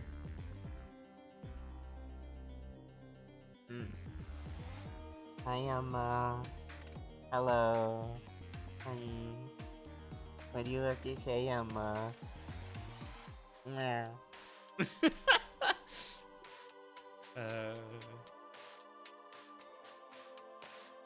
Oh. The defense has made an admirable effort to barrel ahead with this theory. Admirable but predictable. Also, this music. What the fuck? This is awesome. Holy shit. With the foundation this week, charging ahead and hoping the court won't notice is the only option. Let us speak of the facts. This Creek character had led a targeted ambush on the air, Sikaria, knowing he'd be guarded by a full security team. Holy shit, this music is so fucking good. I actually may need to see... Is this Lena Rain? Because it really reminds me of her work. And I know she helped on the soundtrack. Is this her? I will look that up later. The Blue Blood, like during a break or something. The Blue Bloods successfully sabotaged and intercepted Makoto's elevator at the precise floor they wanted, meaning they knew exactly where he'd be and when. And they brought with them drugs capable of disabling a veteran with military-grade mods. Planning and attention to detail may be foreign concepts to the defense, but they should at least be able to recognize them. So is the defense seriously suggesting that after all that preparation, Greek's pod wouldn't bother to wear gloves? I'm glad you asked so nicely. Well, don't we have that? Yeah, Creek's fingerprints are on them, or on the gun. So, what are you talking about? We don't need to speculate about whether they wore gloves or not. Not when we have Creek's fingerprints on a weapon recovered from the crime scene. That is a pretty good point, actually. God, I want that song again. That was fucking amazing. What the hell? Like, obviously, all the music's been, like, amazing, but, like, goddamn. That came out of nowhere. That was fucking sick. I do need to look that up in a little bit. When, on the next break. If that was actually one of, like, the guest composers, or like I feel like that might actually be Lena Raine, knowing how she composes for like Celeste and Chicory and stuff. But I will check later. Okay, we'll nerd about music in a little bit. Guess these guys are sloppier than we thought. Those blackguards were barefaced when they attacked us. Idiots. As if there wouldn't be repercussions for their actions. The least they could do is disguise themselves. Strike that from the record, Your Honor. Along with any future comments that suggest the Icaria would want revenge against these victims. I was only speaking a plain truth. Creek was their leader, correct? If even Creek wasn't wearing gloves, it's hard to imagine that none of them got their prints onto Yoru. Unless the sword was, indeed, wiped down at some point afterwards. Like, right around the time the true culprit was looking for Sasuke to take the fall. It's a spicy theory. Spicy theory. It's just that, Your Honor. A theory. A far-fetched, unstable theory that stacks presuppositions upon each other. Like a flapjack chef substituting quantity for quality. Jesus. I'll rephrase. Game. This inconsistency is easily answered without jumping through the defense's absurdly arranged hoops. That's a little better. We already know that the Blue Bloods had successfully taken down the Icaria's head of security. And we already know that they went out of their way to take the defendant captive despite him not being their original target. Furthermore, as the defense is belabored, we know that they declared or decided to take a useless piece of steel with them from the scene of their crime. Useless? If we ask why, the answer is obvious. Because orcas are superstitious and immature. They wanted a trophy. And what is there to do with the trophy other than polish it? The cloth from Creek's desk. I knew she flagged it in the arcs for some reason, but she thought this many steps ahead?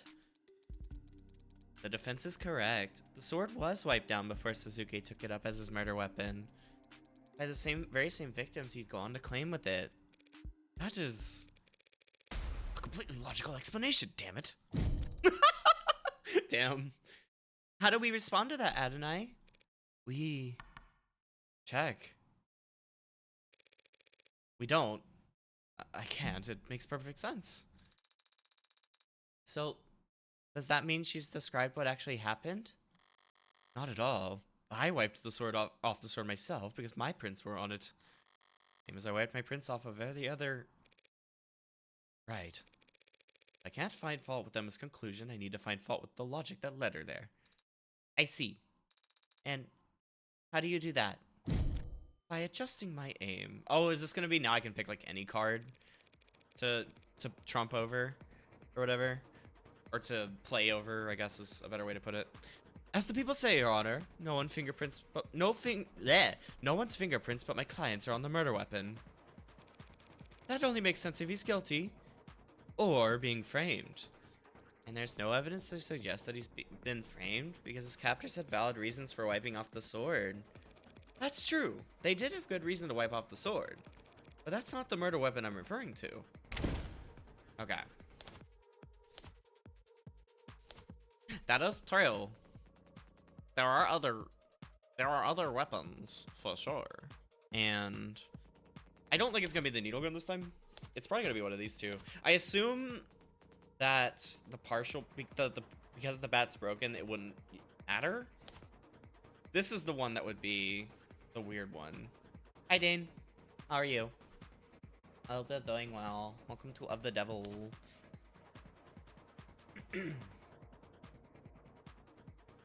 Because, yeah, I think I understand what we're getting at. The fact that there were other things used.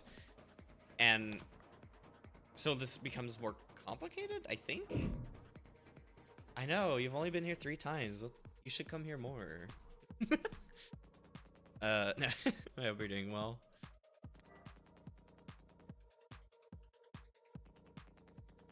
Yeah, I think that's what we're doing. Because the idea becomes that...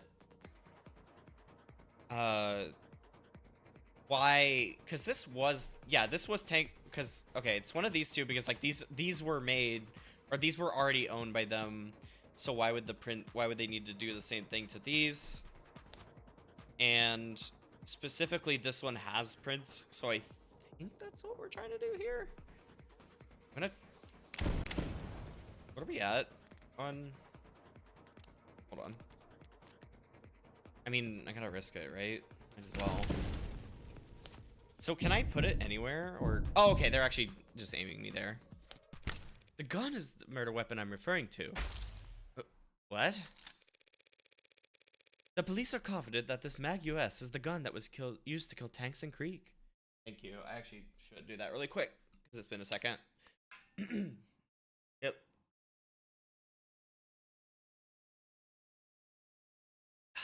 That's good. Nice water. Stretch. Thank you, Holly. Okay, let's go. And your client was arrested with it on his person, and it has your client's prints on it.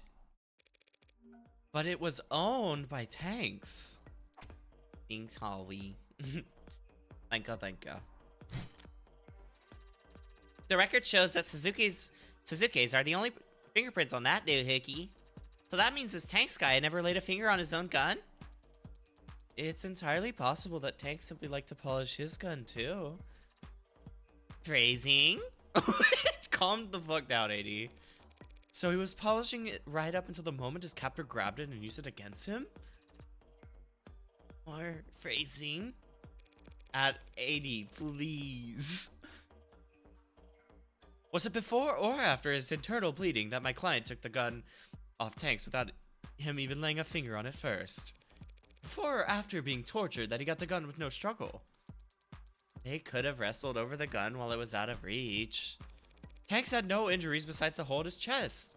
How did he get into a struggle and not get so much as a scratch? Yeah, AD, calm down, please. The likelihood of that scenario would seem to come down to the order in which each individual died, no? Shit. Yes, Your Honor. Then perhaps we ought to hear some more detailed testimony about that. Of course. The defense has no more questions for this witness, Your Honor. We don't object. Hold on. What are you saying?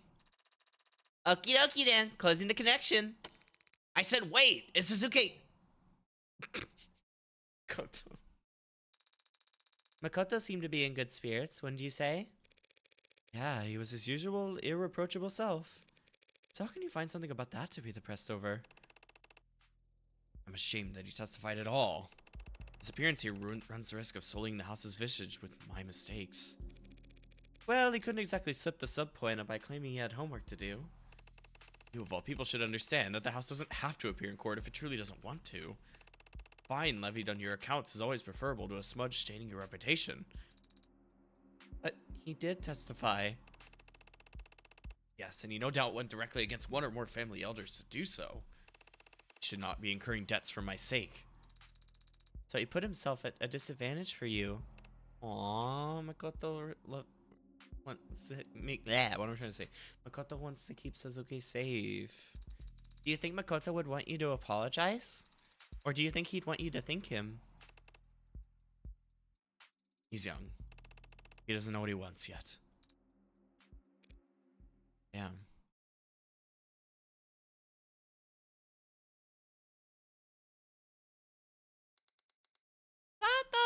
my god! Hi! Hi!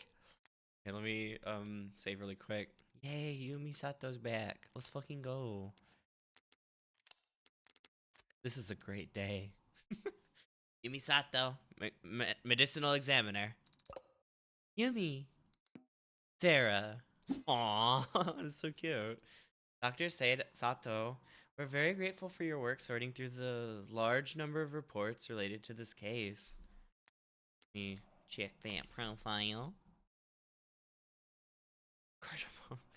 Splurges on live show tickets. That's so fucking real. Favorite color? Phthalocyanine green G. That's a cool color, right, chat? Y'all know what that is? Keep going.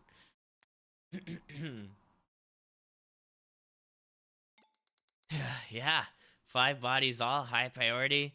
Had my head underwater for a good while there.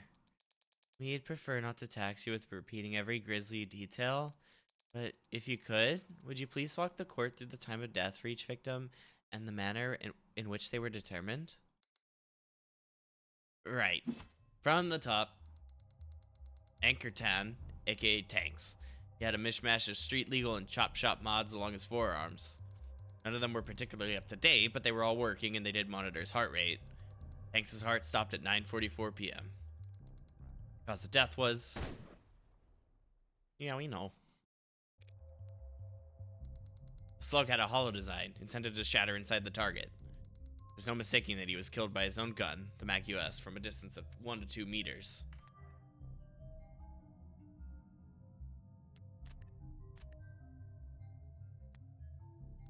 Next up is Sungmin Trade Trench. He also had relatively low-end mods installed, and they show his heart stopping at 9:45 p.m.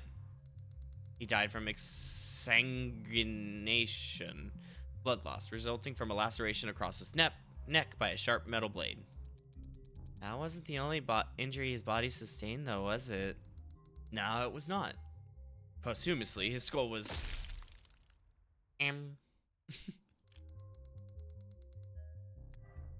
right?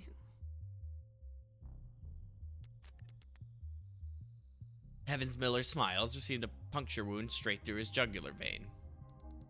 Then the blade was withdrawn, exacerbating blood loss, and he was likely unconscious within seconds of falling to the ground. Miller had mods, but had evidently gone to great lengths to remove all monitoring tech from them. He was not found with any electronics on his person. Using purely medical means, I narrowed his time of death down to a window of 10 minutes between 9:40 and 9:50 p.m. I can't wait for that to matter for some reason.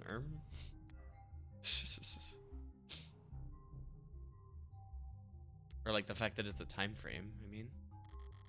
No, I killed him third and he was second to die. He was the second to die. That brings us to Creek. Yes, like Tanks, Lakers Creek Kristoff was shot once with a hollow slug from a distance of 1 to 2 meters. However, the slug penetrated just... Oh my god. All this... the medical talk, Jesus. The slug penetrated just beneath their solar plexus and failed to completely shatter when it impacted a low-end spinal brace mod. As a result, Creek didn't die immediately. It is my medical opinion that Creek would have slowly bled out over the course of about 5 minutes. Their mod did not have any biomonitoring capabilities. So, like with Miller, I've done what I can to narrow down the time of death to a 10-minute window between 9:40 and 9:50 p.m. Oh no, that's gonna be a problem. So he was barely modded, and he stayed conscious that whole time anyway. 1 second, I got a ping. That I need to... Okay. Let me respond to this really quick. Sorry. 1 second.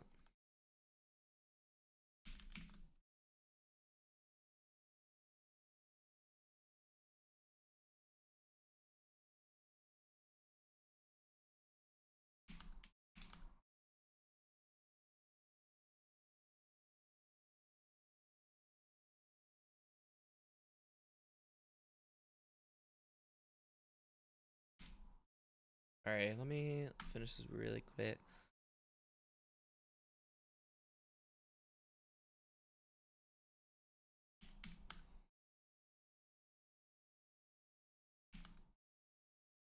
Okay.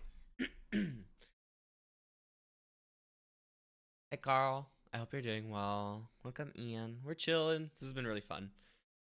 Just more case, more studying, more working. So Morgan killed 4 people in 5 minutes. Basically, yes. I don't know if you were there for that. Well, so I don't know if you were there for the actual like scene of it, because we got to see it, and she did it like pretty, like, honestly super fucking quickly. And like the fact that like a couple of them, like Morgan's initial strikes, you were okay, then you saw it, her strikes were very fucking quick, so she made it regardless of their actual like death times of death. She got it done in like 2 minutes, or not 2 minutes, but you know, in like a flash seemingly. So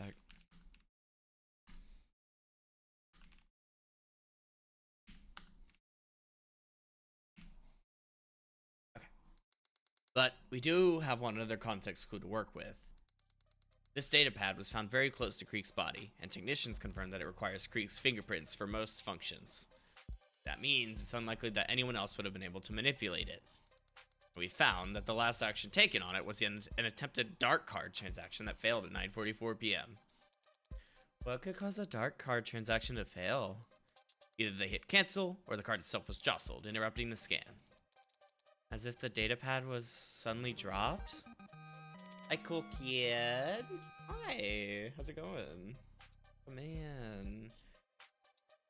Let me do that really quick. Welcome in to Bunny of the Devil. I hope y'all are doing well.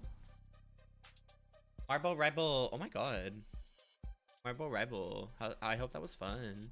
It's been a while. I need to play it again. Or I need to try it again. It's been a bit. Oh shit. And now it's an ad break. Fuck. Okay, we'll take a sec. You know what? We'll take a sec here. We'll just kind of chill. I will actually save really quick. As well. I know. Honestly, that timing is just like so real. I'm sorry. We'll just yap for a second though. I think that would work out. But yeah, I hope you're doing well. I hope y'all are well. Welcome in. Oh no. That sucks. Okay. I want to make sure y'all get the most story. Y'all get all the story. So we are gonna take this break. Yeah, I hope Marble Rival was good. Obviously, if you need to take, thank y'all for rating. If obviously, yeah, if you do need like food or like to go lay down or rest or something, please do take care of yourselves. But we also love to see y'all here. Good to see you. I need to play more. I haven't played Rivals in a long fucking time. I know there's like a lot of characters that I haven't seen yet, so I need to get back to it at some point, or at least like, you know, try it again. Like, because I have a lot of fun with it for sure. So I need to play it. I need to come back to it at least a little bit. Use my squirrel girl powers for evil or whatever. But yeah, no, thank y'all for coming by episode. And yeah, I promise we'll be back in just a bit. I want to make sure y'all can see the game, the story in full. So we are gonna do that. So take care of yourselves, please. Especially the Raiders. Take care of yourselves after your stream. Food, water, med strips, bathroom, and we'll be back to keep going.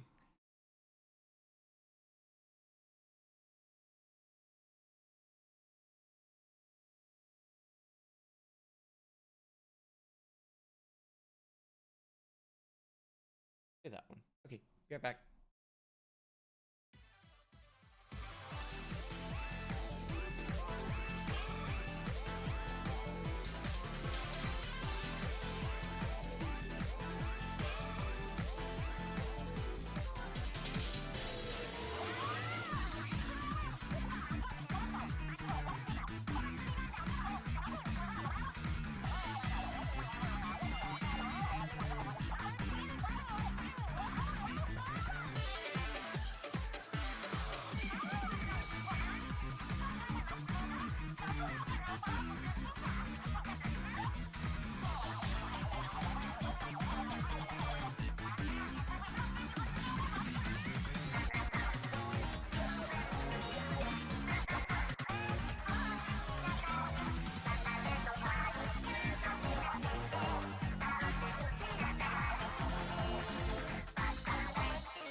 Okay, I'm back.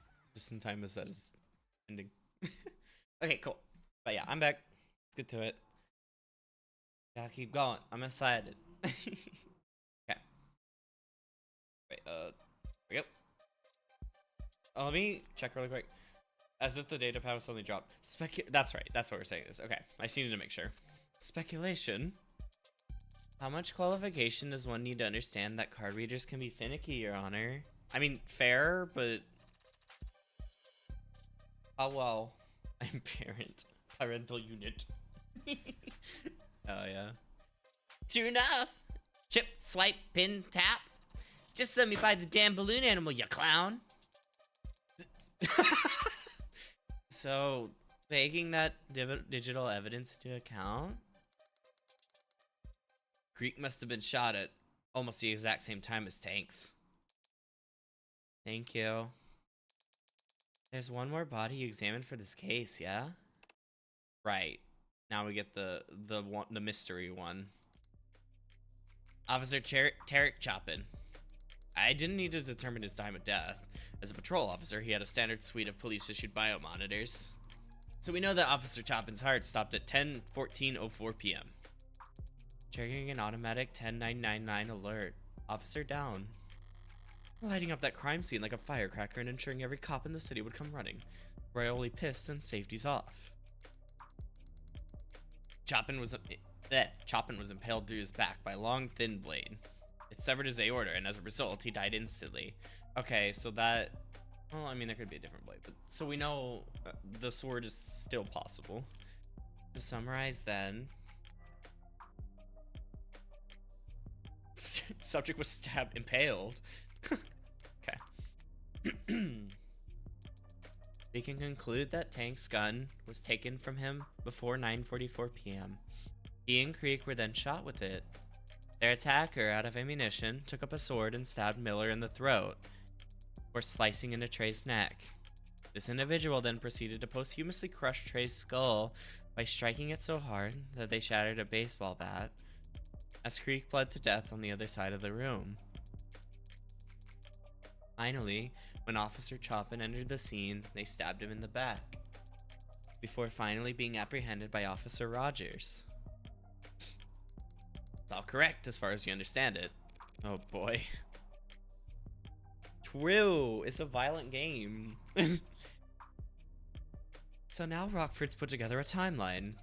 It's probably helpful for the jury, putting it all in chronological order. But have we actually learned anything new about the culprit's actions? We have. Emma brought her on the stand to establish the culprit's...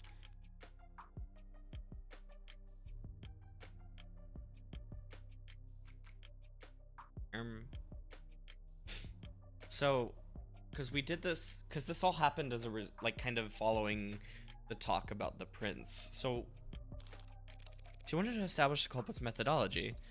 As in, what tools they used for each murder? That wasn't new information to me. Was it new to you? Not... Oh. Sorry, poor phrasing. What I meant by that is what that Sato's established where the... Come on, man. Where the killer must have started their spree. Correct. Because Creek and Tanks died first, and they were both shot from within 1 to 2 meters. We know that the culprit must have started taking action right by the desk. And not by the door to the holding room. Indeed. So the likelihood that my client broke out from there is not very high at all. Check. Yes. An abundance of DNA evidence establishes that the defendant was indeed held in the other room. But clearly he didn't remain there. His captors must have taken him out to question him in the main room. That wouldn't really make sense, would it? And dragged him in front of the desk where Tanks' gun would have been within reach. You're the one who's reaching. You have evidence to the contrary? A better explanation for how he got out of where he was being held? I can't exactly propose that the real killer set him free as a scapegoat. The forensics are clear. My client was gagged and bound in that room. But clearly they had to cut him loose to question him. A mistake that ended up costing them their lives. Do you think that's true, Suzuki?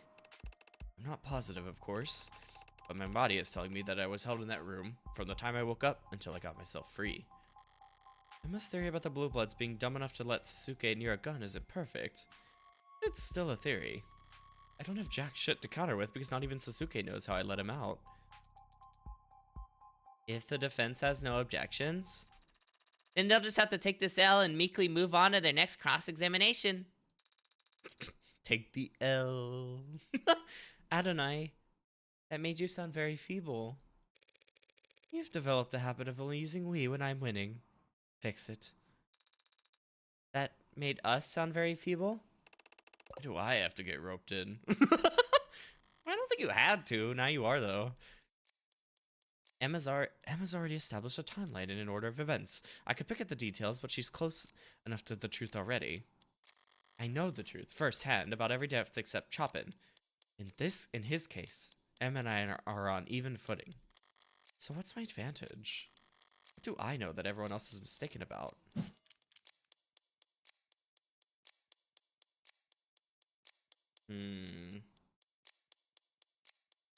Let me think.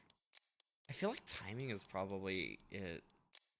Because that's the only thing that's flubbed here still. Causes of death versus murder weapon. Well, okay, let me think. As far as causes of death go, actually, hold on. No, not that. I want that. I want to look at all the autopsies again. That one is correct because they died later.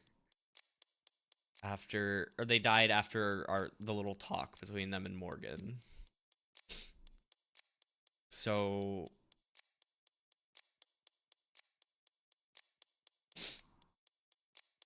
right.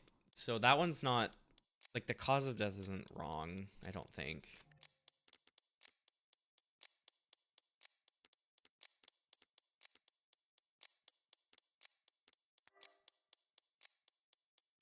Single stab wound to the carotid artery, leading to massive blood loss of consciousness have occurred momentarily after the blade's withdrawal. That is correct.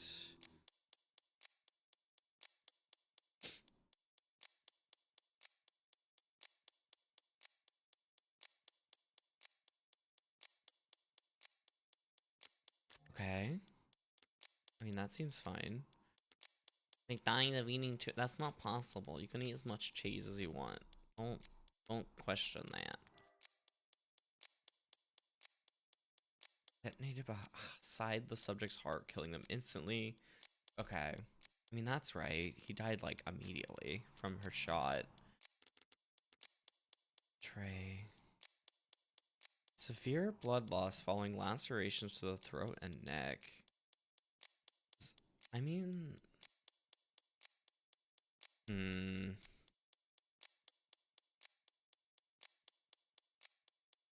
man who died of cheese. Well, that was because of a different thing, not from eating it. The cheese revolted. We don't need to talk about Tim.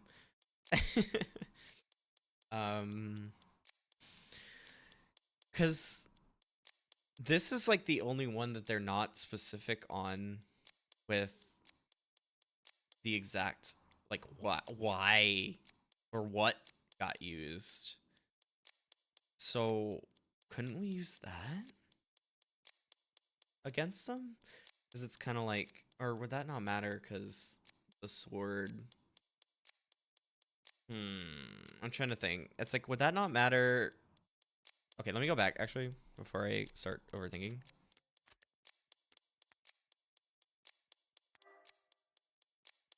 Has already established a timeline and order of events. Okay, I got the details, but she goes into the already. I know the truth firsthand about every death except Chopin. In his case, Emma and I are on even footing. So what's my advantage? What do I know about that everyone else is mistaken about?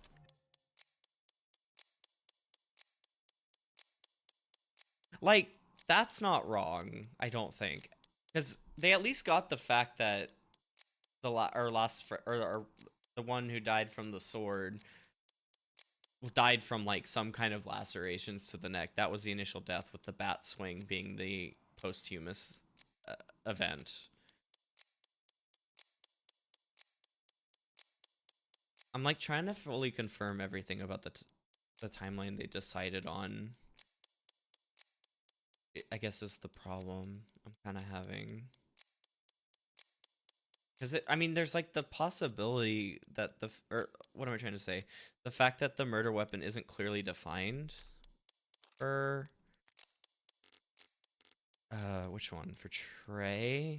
Yeah, that I'm like wondering if that matters, or if it would be more so about, well, yeah, about the fact that the timing is flubbed a little bit for like two people.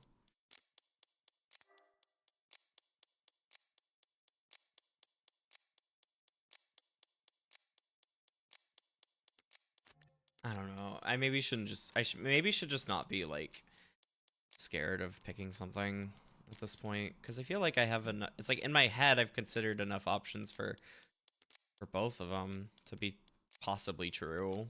I'm just kind of like meow, scared. Oh wait, no. I want to look at Creek. That's right.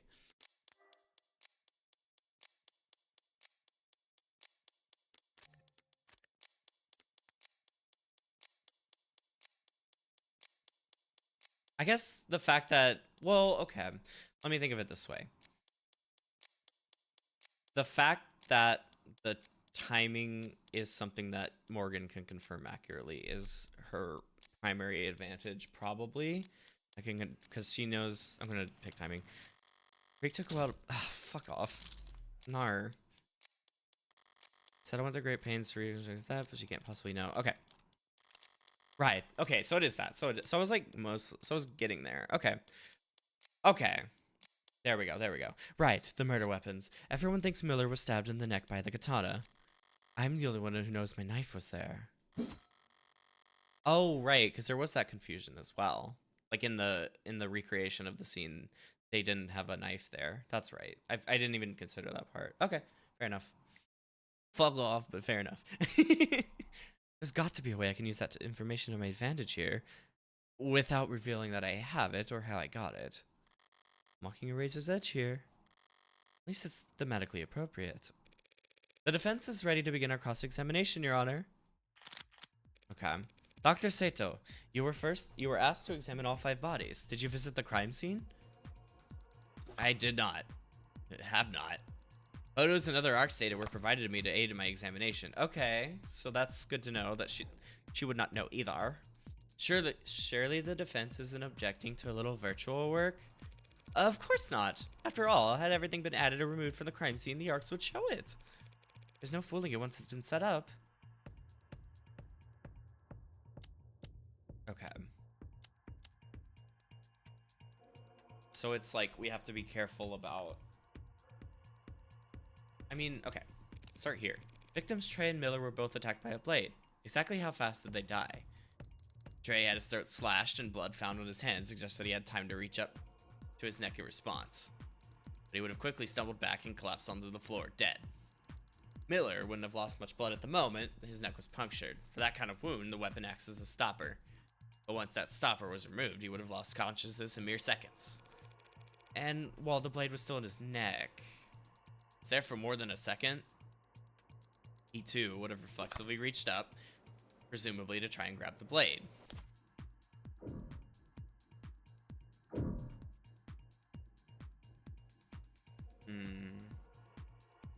I guess I can stay for now. Let me consider the other, like, broad options really quick. I mean, I guess it's like my thought is kind of like, I guess it wouldn't matter that much on the gunshot wounds in this case. Check really quick.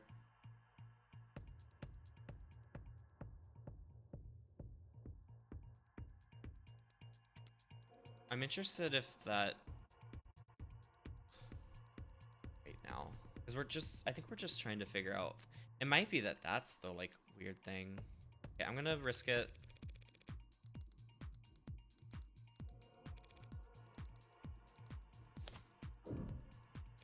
Is there any evidence that he tried to grab the razor-sharp katana lodged into his neck? He had his own blood on his right hand, but there were no cuts on it. Because he grabbed the knife's handle, not a sword's edge. So it stands to reason that the blade was withdrawn very quickly.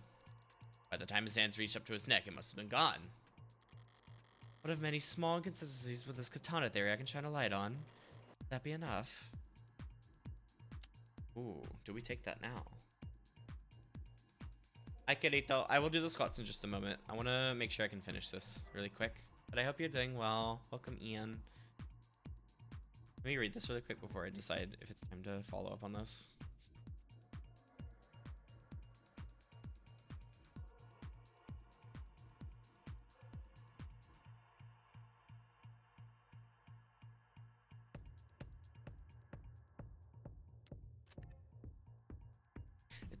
The fact that they asked that, I'm like,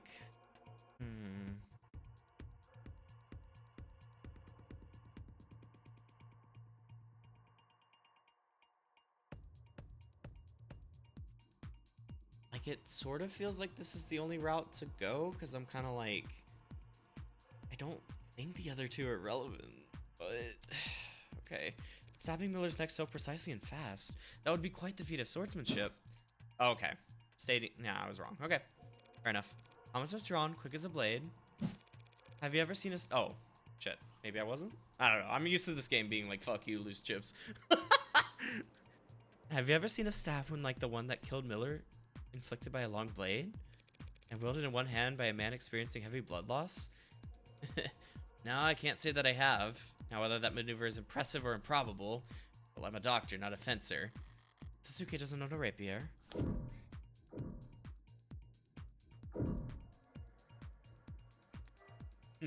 Thank you, Carito. I hope you're well. Time to move forward.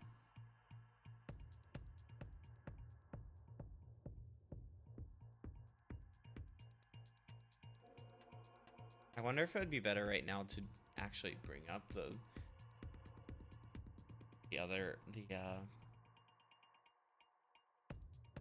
think that matters.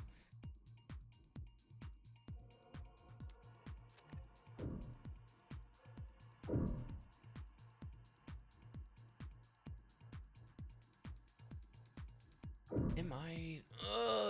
Why am I so indecisive? We're gonna go here. Could you speak a bit more about the manner of Officer Chopin's death? Well, to reiterate, his body was found with the katana stuck through his back. It had punctured his heart, killing him. There's massive blood loss at the scene. At least in part because the wound in question was agitated, I suppose I would say.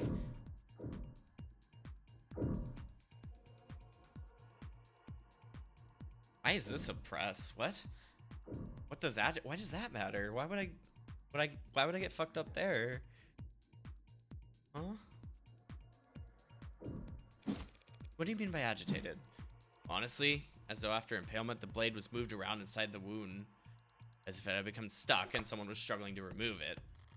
London mentioned that Sato found this wound odd, but to hear that her specifically say the blade had become stuck, that's interesting. I think I want to go back to this now.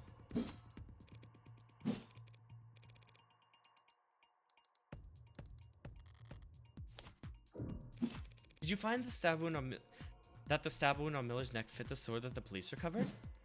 Approximately. That doesn't sound conclusive. The entry wound is slightly smaller than I would expect for such a precise stab. The sword hand must have barely trembled, but it's within tolerable ranges. Furthermore, DNA on the tip of the sword is a match for Miller. Damn it, just because I had happened to drag it across the blood where his blood had dripped. Fuck. And of course, there isn't any other implement at the scene that fits the wound better. No, of course there isn't. Thank you, Dr. Sato. I think I can speak for all of us when I say that I found that very enlightening. Good shit. I'm glad we did that without any lost chips. Okay, let me do the squats really quick. The cheese, 1, it's there. 2, because I ate it. Sorry. 3, 4, 5, 6, 7, 8, 9, 10. I ate it before the murders happened, Sawi. So that can't be it, Sawi.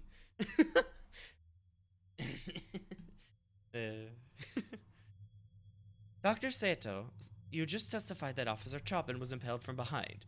Did this occur on the spot where his body was found? Yes, it did. The body shows no signs of being moved. I'm curious then. What was there for the sword to get stuck on? Huh? Excuse me. Well, if Chopin was in the center of the room, standing upright, I mean, it would have gotten caught on the air, right? Bone, perhaps? Surely you examined the wound inside and out. Did you see marks on his ribcage where the blade had caught? No, I didn't. Then it stands to reason that the blade didn't get caught on anything inside Mr. Chopin. It got caught on the floor. Pardon? You need to take greater advantage of the arcs, Counselor Morgan. Learn to flip things on their head. Entire rooms if need be. If you had, you'd see there's a clear indentation in the floor that lines up perfectly with Mr. Chopin's wound. How did you think the tip of the sword got chipped? You're saying that the sword got stuck in the floor. That's what the facts are saying. Do you disagree? I feel like no, because I don't know. I get sword couldn't have gotten stuck in the floor. Okay, let me think. Well, I wanted the cheese, so fuck that. I was hungry. Can I look at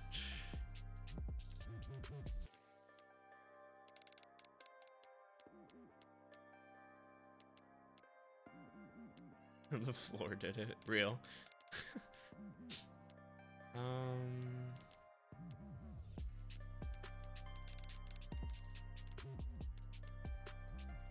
Did we not have, why did they not give us the arc?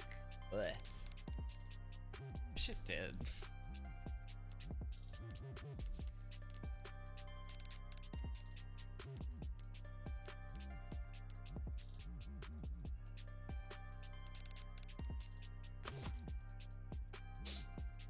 Chipped at several points, especially the toe. I do sort of wonder. No, I think that might not matter.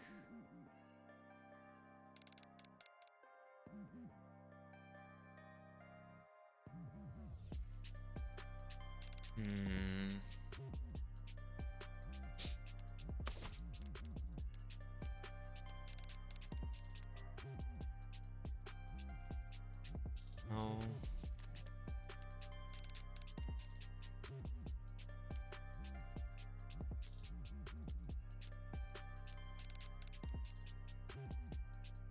Let me check really quick, actually. Chopin's autopsy. Stab wound posterior. Yes. Large bladed instrument, approximately 2-3 centimeters thick. Unusual pattern of aggravation is the blade was also a wound cavity. Sorry. Oh my god.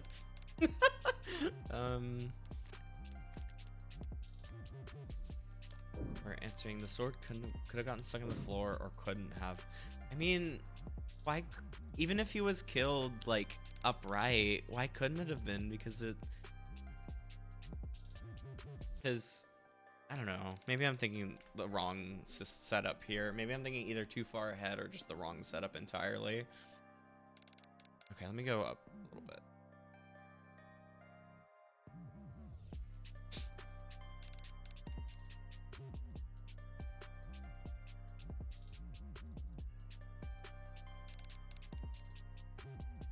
On the floor, pardon.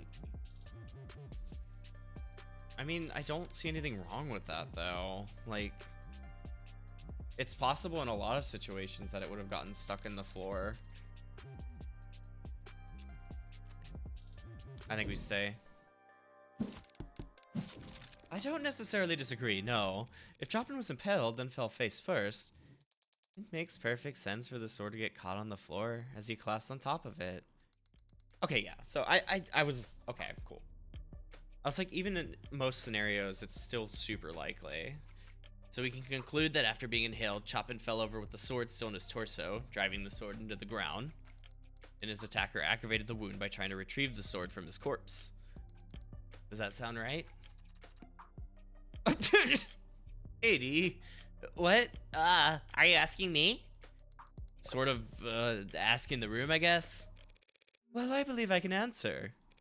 What you're describing makes sense, Dr. Sato, but only up until We consider again the fingerprints on the sword handle. If my client really did impale Tarek Chopin and get his sword stuck doing so, why would he try to retrieve it with only one hand? Because he had to retrieve it with one hand. You yourself already elucidated that the defendant's left hand was broken when he destroyed the elevator panel in Crane Tower. His left hand was too damaged for him to even grip a sword. That doesn't square with this piece of evidence. Huh? Oh. Oh. Yeah. That's fair. If it was his left hand, then there is a problem here still.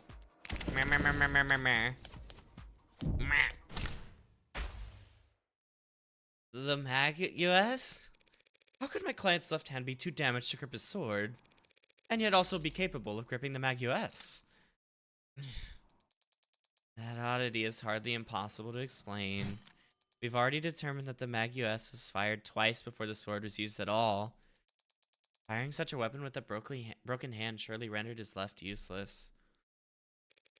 Ugh, It is difficult to wield a sword with a damaged hand, isn't it, Sasuke? Historically, even the loss of a pinky on your non-dominant hand was considered enough to render you relatively defenseless. Is that why Yakuza would offer to cut off fingers as recompense for offenses? That's right, Sarah. She's so proud. That's right, Sarah. In fact, cut the chatter and save the history lesson. He had to pull the sword loose with one hand because his left was useless. Looking at all the forensics pulled from the katana, that's... Your Honor, the people claim that my client had to use one hand to retrieve this sword because his other hand was disabled. But does the evidence actually suggest that? What do you mean? Forensics performed with the katana found my client's right hand fingerprints on the handle. But what grip are the prints a match for? Let me just give it a quick think here as I meticulously analyze the position of each finger. A normal grip. The grip is normal. Do you mean to say that the thumb is facing towards the blade, Your Honor? Well, yeah, but isn't it easier to just say he held it like normal? No, not in this case. If my client only held the sword with his right hand normally, Your Honor, that would mean he held the handle like that even as he tried to jostle the blade free from the floor was impaled in. Which is far from impossible. But if, Your Honor, the court has questions about how exactly the defendant was positioned when he was found standing above Officer Chopin's corpse, I believe the people's next witness will be able to answer all of them.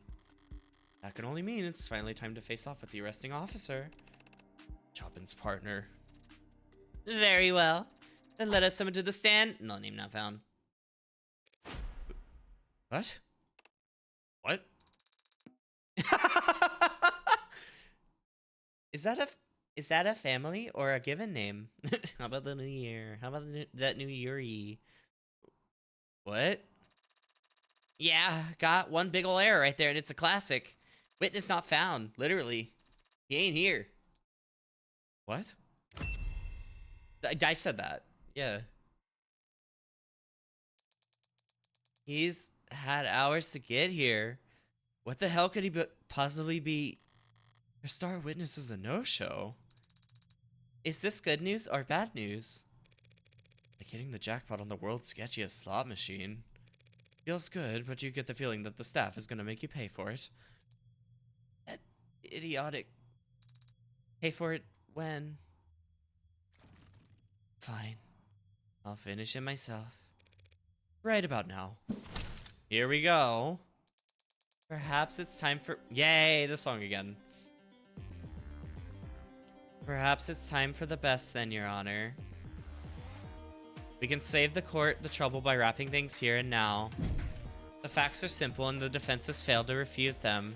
Thus the people call for summary judgment. Already?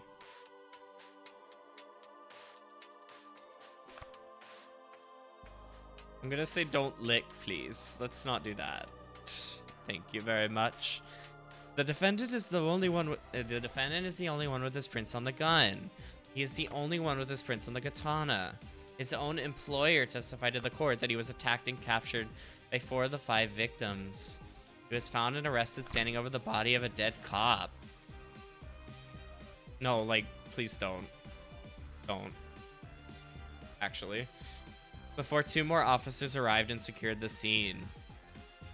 That must be Reyes in London she's referring to. Right, because they showed up later. As the only living person left at the scene of the crime, there was no one else who could have committed these murders. She's on a tear, and I'd be lying if I said it wasn't entertaining, but it's only because she's on tilt. She was thrown off by her witness flaking, and it's caused her to overstep. She just fired off a lot of claims in quick succession. Which is the weakest one? Where do I counterattack? Fuck.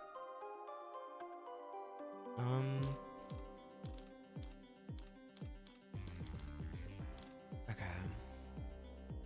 Let me go through this really quick.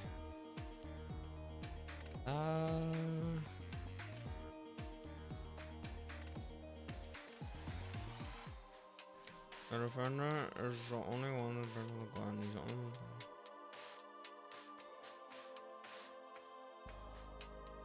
He was found and arrested standing over the body of a dead cop before 2 more officers arrived and secured the scene. Why are we... What?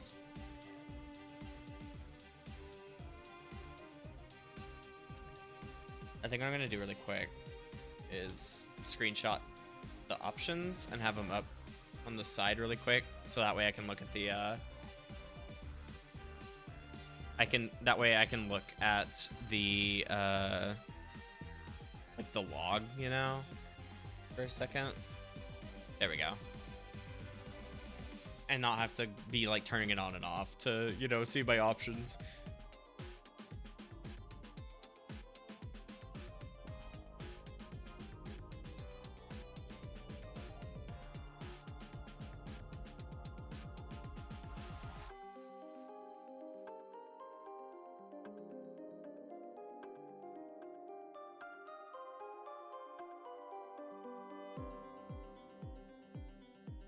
Well, I mean, she didn't even mention the other cop, right? Wouldn't it be that? She just claimed that Suzuki is the only one who could have committed these murders. She can't possibly prove that. She can't prove that there wasn't anyone else standing there that night because I actually was. And unlike her, I could prove the possibility of another party being present without having to reveal their identity. The people are mistaken, Your Honor. My client wasn't the only other person there that night. And there's evidence to show it. Is this gonna be the card? Yeah, because we don't actually know any information. Well...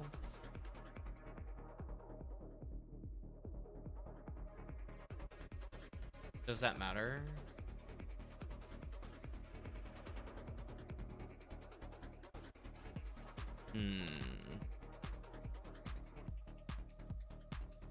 Used to white prints? Yes. I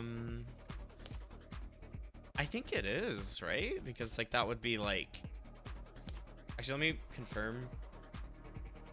Yeah, the fact that there is like a transaction thing going on. Where am I putting this? Okay. What is that? The dark card found lodged in a Creek's data pad? That's right! The perfect payment option when neither you nor the business you frequent like attaching names to faces. We've already discussed that within moments of Creek's death, a transaction was being attempted on his data pad. A transaction made using this dark card, but whatever for?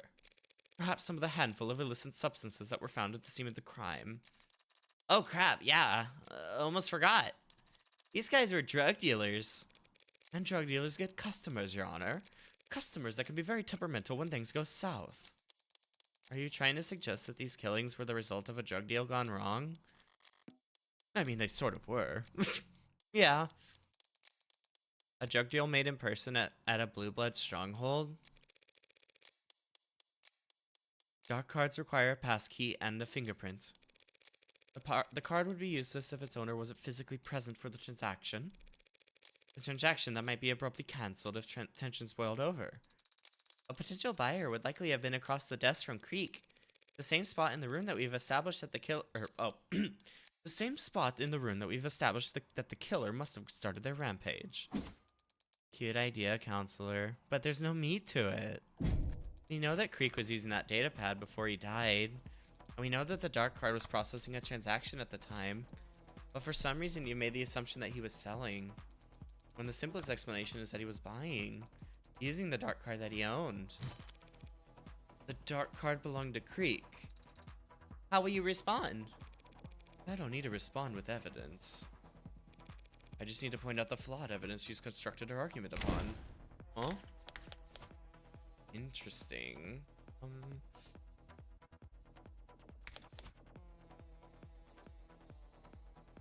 Wiped of all prints, known only to rich and criminals.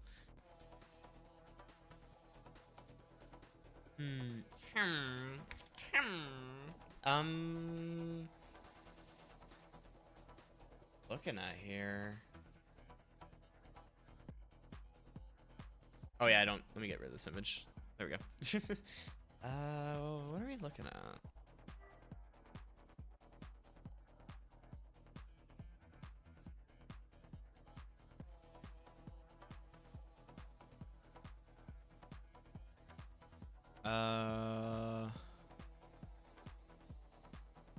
The dark card belonged to Creek.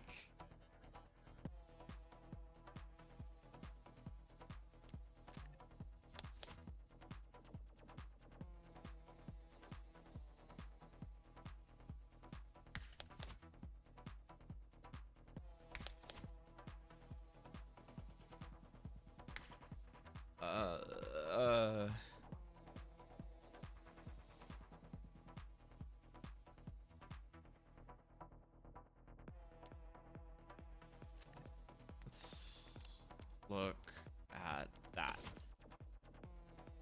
Besides some partials, fingerprints were found matching those of Creek and Officer Chopin. Technicians have confirmed that the data pad is locked to Creek's fingerprints, making it difficult for anyone else to use it.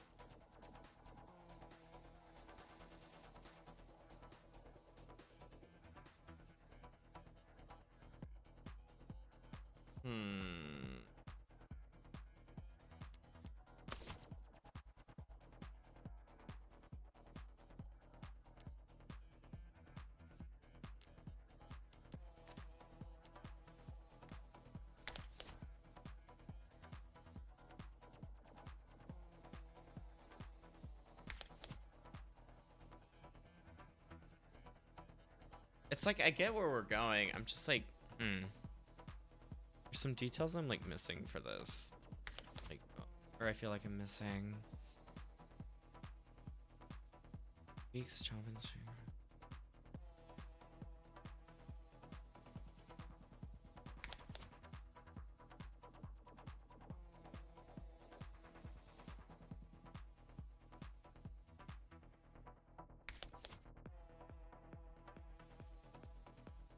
I think I will be doing like a minimum gamble for this because I'm not super sure what the exact problem is here. But I mean, this would be the time to kind of save a little bit. Would it be the fact that there's like other fingerprints? You really think that the data pad found at the scene belonged to Creek?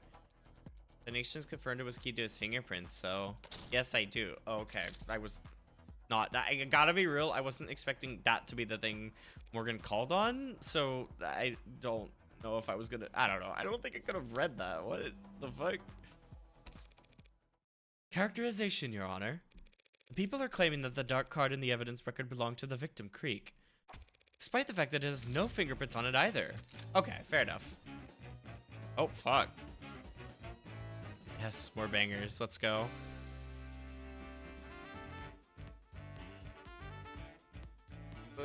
What?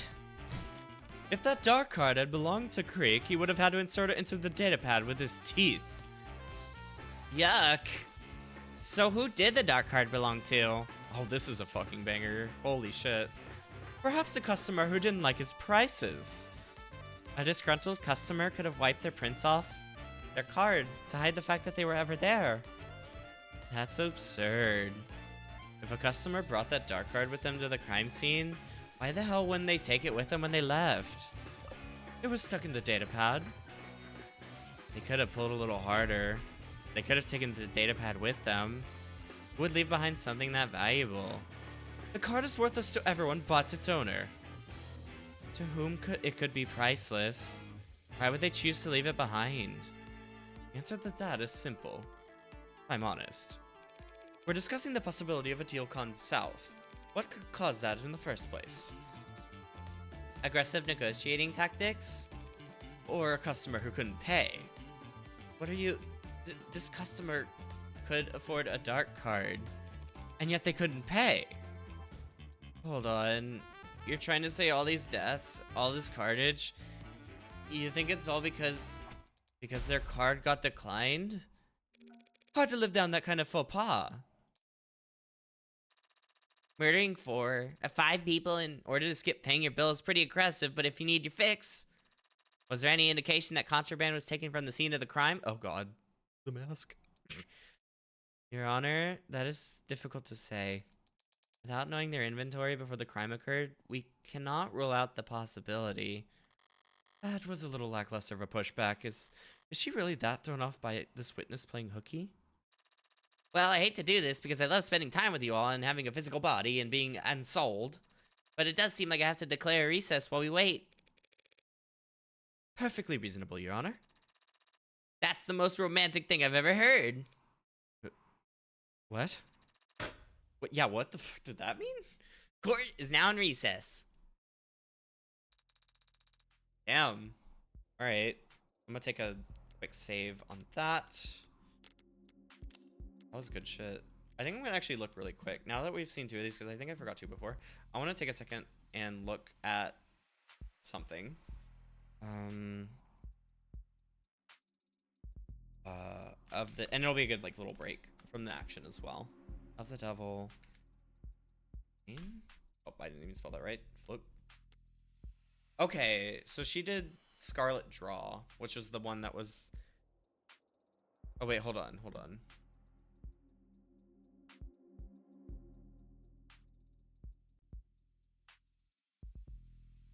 Check really quick. Did she do just Scarlet Draw? Or did she do both of their themes? Okay, she did both of them. Okay, I was right. Hell yeah. Let's go. That's fucking awesome. I'm glad I could catch that. Okay. I'll send him really quick. This is Emma's theme. 0 summary. And then this was Morgan's theme. Scarlet Draw. That's fucking so sick. Okay, I can't believe I'm like kind of proud of myself that I caught that, honestly. I will admit. I'm glad I know her stuff enough now because they make me go like that. I felt like I wanted to check that really quick because I was like, I need to check. I need to know if I was right. And I fucking was. Fucking shout out to Lena Rain. She's awesome. Such a good composer. God damn. And I'm glad I could catch her after kind of knowing more and more of her work. It feels really nice, you know? Like, be like able to catch that. And she deserves it for sure. Okay. Let's get back to work.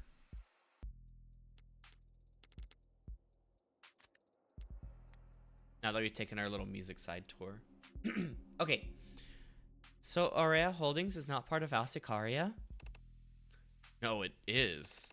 Alcicaria is comprised of the literal Icaria family, the Icaria Financial Group, and Aurea Holdings. But each of those parts is a separate identity from the others. That is very confusing. No, it's... Well, yes, it can be confusing. But it protects us. Protects the IFG? No, protects the house from itself. If everyone in the Icaria family was a member of the IFG, and the IFG was called the Icaria family, that would be much simpler. I know it would be simpler, but that's... Who the hell is this guy to keep Rockford waiting? Are you addressing your question of me? I've never met the man. Well, he's met you, smacked you upside the head, and cuffed you. You say so. I told you I don't remember anything after I walked out of that holding room. Chime in at any time. Apologies, Adonai. I was just trying to answer your question. Aw, Inko. Who the hell is Officer Rogers? You find his socials or something? I found a news story attached to a live feed. He's shaking hands with some men at the top of some stairs. What? Right now? What's the headline? City council members thank heroic officer for his service. Oh no. Oh, well, that makes sense. How can it? Emma's outranked. The politicians decided now was the time to do photo ops. She doesn't have the pull to go against them. Are Officer Chopin's parents there? Yes. Both of his fathers were present. Adoptive fathers. Are you trying to make me feel better? Adoptive or not, they're his parents and their pain is real. Of course. But that pain would be equally real if they weren't expressing it in front of those cameras, don't you think? What? If you're feeling guilty, Sasuke, please get it out of your system before the trial resumes. I don't feel guilty. Even if I did kill that officer, I wouldn't lose sleep over it. But that doesn't make it right. Taking a life? Parents having to outlive their children. Oh. And here I thought you'd be all about the filial piety. You telling me you wouldn't take a bullet for your patriarch, Daisuke? Of course I would. And force him to outlive his son? How could you? Adopted son from a branch family. Do I need to point out how badly you're contradicting yourself? Daisuke Ikaria could have let me waste away when the rest of the Hayakawa branch was killed. Instead, he placed me at the right hand of power, a seat of honor. A subservient seat. All seats are subservient. Not the one at the top. I didn't know the rest of your birth family died, Suzuki. Retaliation for the fall of the leaves. Quite the dignified way to refer to the Ikaria killing all those blue bloods 30 years ago. I guess, yeah, Sarah didn't hear about that one. Anyway, was it my understanding that that was a complete and total victory? The kind that left the blue bloods incapable of counterattacking? Very nearly so. Do you disapprove of what happened 30 years ago, Sasuke? Of course not. The barbarity of the house's enemies left it with no other choice but to act. No way out, huh? By the way, I was asked to pass along a message to you. If you're given a way out, take it. Told you that.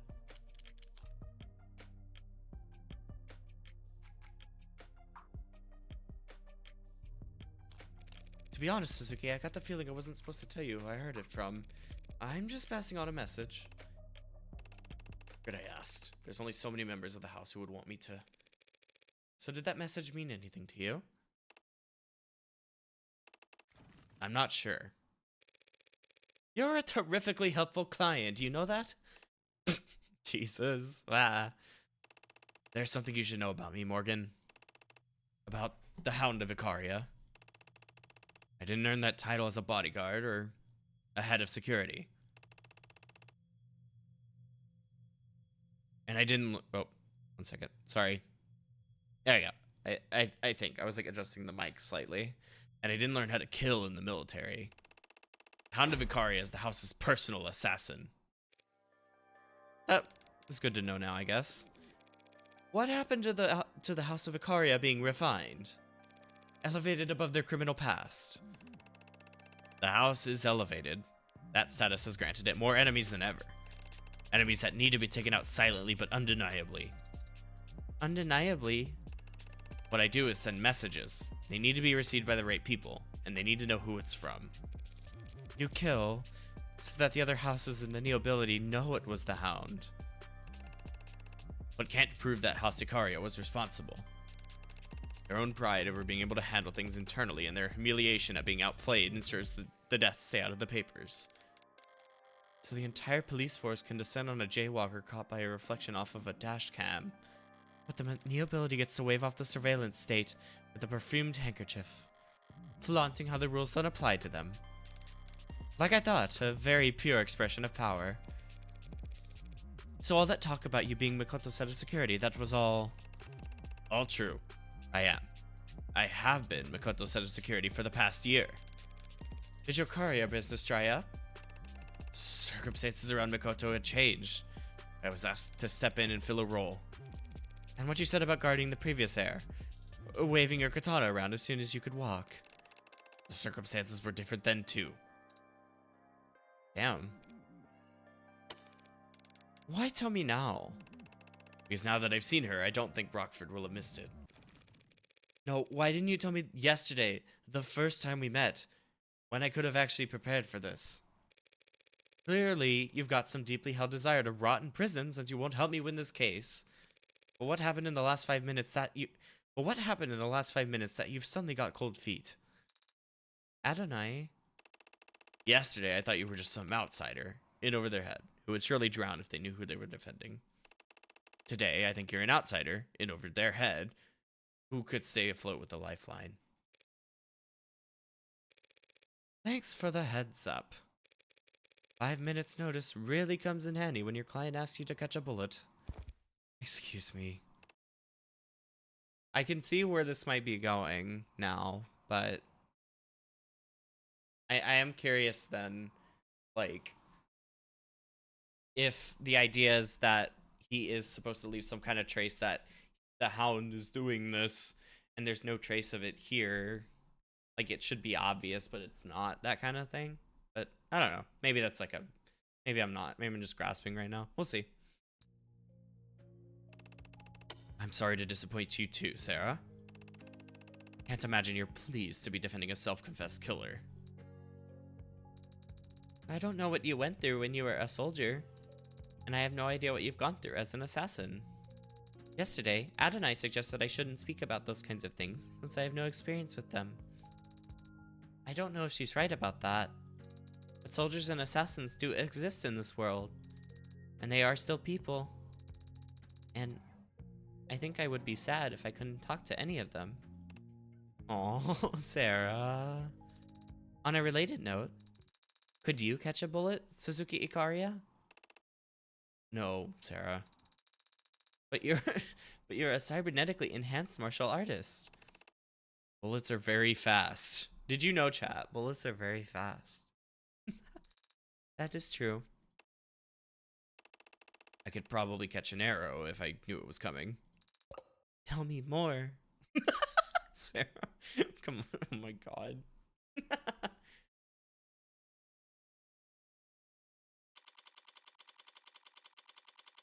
So now what? Are we back in the courtroom? Oh, we are. Okay. Let me save really quick. Got it. Yep. I'm not actually sure what would be. I guess I need to kind of... At some point, I'll have to kind of figure out a solid stopping point. Maybe we do this next court scene and then... Or, like, you know, go to the next, like, scene transition or something. But now I'm kind of working a little more off the cuff because I don't have my usual, like... How do I say? Normally, I've been playing this... Normally, the order has been Sophie has streamed this, and then I streamed this, so then I can have a good... She can help me kind of judge out a good stopping point, but this week it's reversed, so now I'm like... Yeah, but I'll figure it out. So you and your partner were the second officers to arrive on the scene? That's correct, ma'am. London! When the 10999 went out, my partner and I were relatively center city. We were within jogging distance of the site after an elevator ride, so we proceeded on foot. Roger still hasn't shown. Emma must have rushed London to adjust to the reshuffled docket. I assume he was rushed. He does seem somewhat distracted. We arrived on the premises at 10:21 p.m. 10:27 p.m. we assisted Officer Rogers in completing his arrest of the suspect. What did that involve? Reading rights to an unconscious man? That's a good bit. We helped Rogers finish cuffing the suspect is what I meant. His hands were shaking. My god. Your witness, counselor. Okay. That actually worked out with the ad timing. Because I don't want to start this yet. If we're gonna about to hit an ad, so let's stop right there so I can remember to read that dialogue because it's gonna be important. And then we'll get back to it. like I said, we'll probably won't go too much longer. I will kind of be keeping an eye out for an endpoint for our story today, but I want to keep going at least some more. And now we got London, so that's kind of awesome. So, take care of yourselves. Food, water, meds, stretch, bathroom, and we'll be back to keep it going.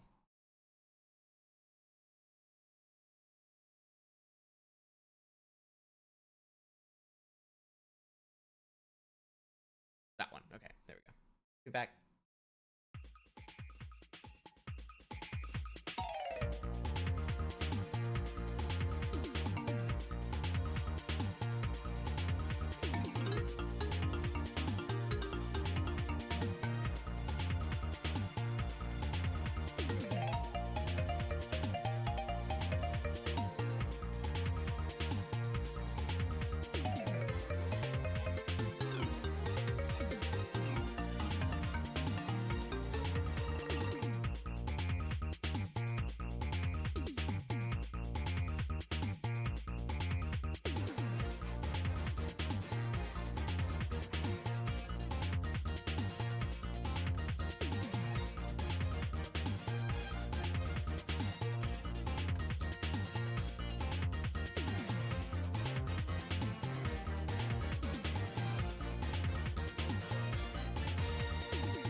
Okay, I am back.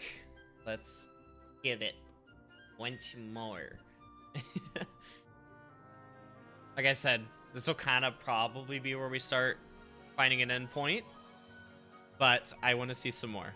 Let's go. Before we do that. So we do open.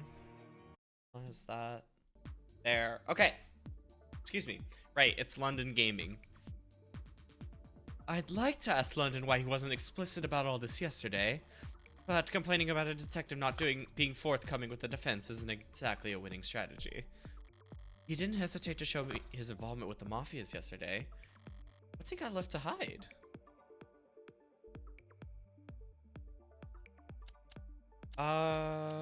Let's start with that, maybe? Were your body cams on? Dumb question, detective, but did you have your body cams on? Camera on? Officers aren't required to turn on body cameras when responding to an emergency counselor. And detectives aren't required to wear body cameras at all. But like I said, dumb question.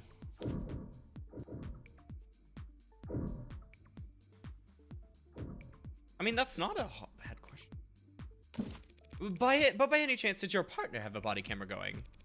Perhaps out of a characteristic abundance of respect for the rules.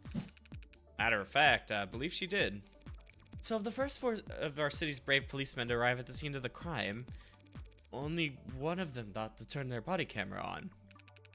It's my understanding that Rogers couldn't turn his on, as it had broken earlier in the week. And Tariq Chopin. I don't know why he didn't have his on. There we go. That's some good stuff. Does Emma know? Does Officer Rogers? Okay, that's cool. Let me, I want to check the original prompt of this.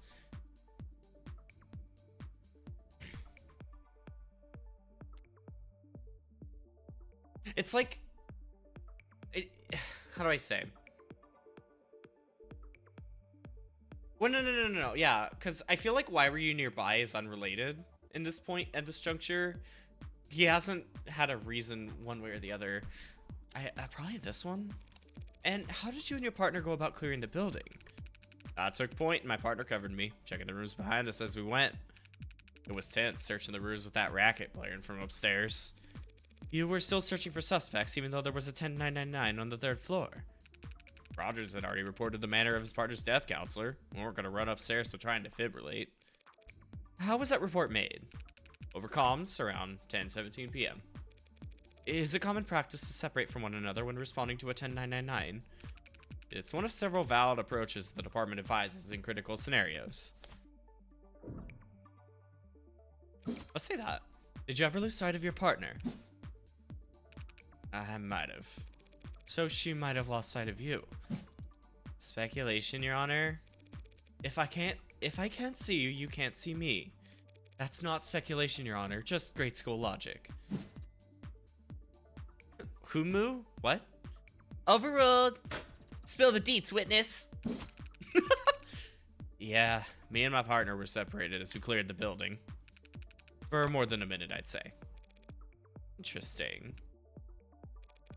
Yay, I did another one perfect. Let's go. Thank you for giving us all of that to chew on, Detective London. Come on, give me a break. I was trying to be helpful. No, I mean it. You did another one perfect. Let's fucking go. Good shit. Good shit. I'm especially interested to hear you describe how my client was unconscious and helpless by the time he first appeared on any body cam.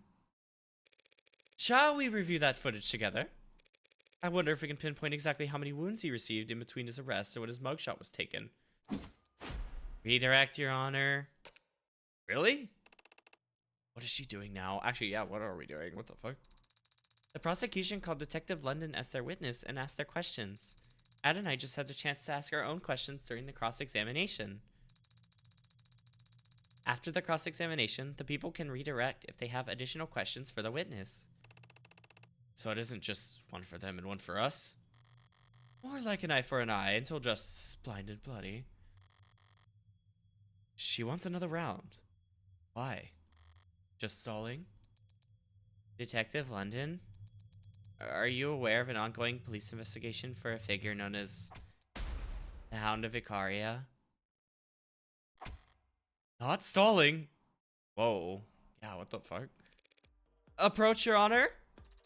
Wait, do I finally get to say the line? Hold on. This is happening too fast. Okay. Oh, so you're a pro and they're already here. What the fuck? What? That was... What? That's not where I thought that was going. What the fuck? No. No way. Okay. This Hound of Icario is obviously some kind of case file that the Organized Crimes Department is working on. Detective London isn't qualified to speak on it. Homicide, organized crimes, is there that big a difference? Depends on the career of the witness in question. Detective London, for example, spent 6 years in the Organized Crimes Unit. I know, this is so sad. Let her say her funny references. Also, hi Vatra. I hope you're doing well. Welcome in. Yep, yeah, I hope they're good. What? You didn't know that? Where are you taking this, Emma? Ugh, I hate to admit it, but I think I need spoilers as well. If you ask him about this, what's he gonna say?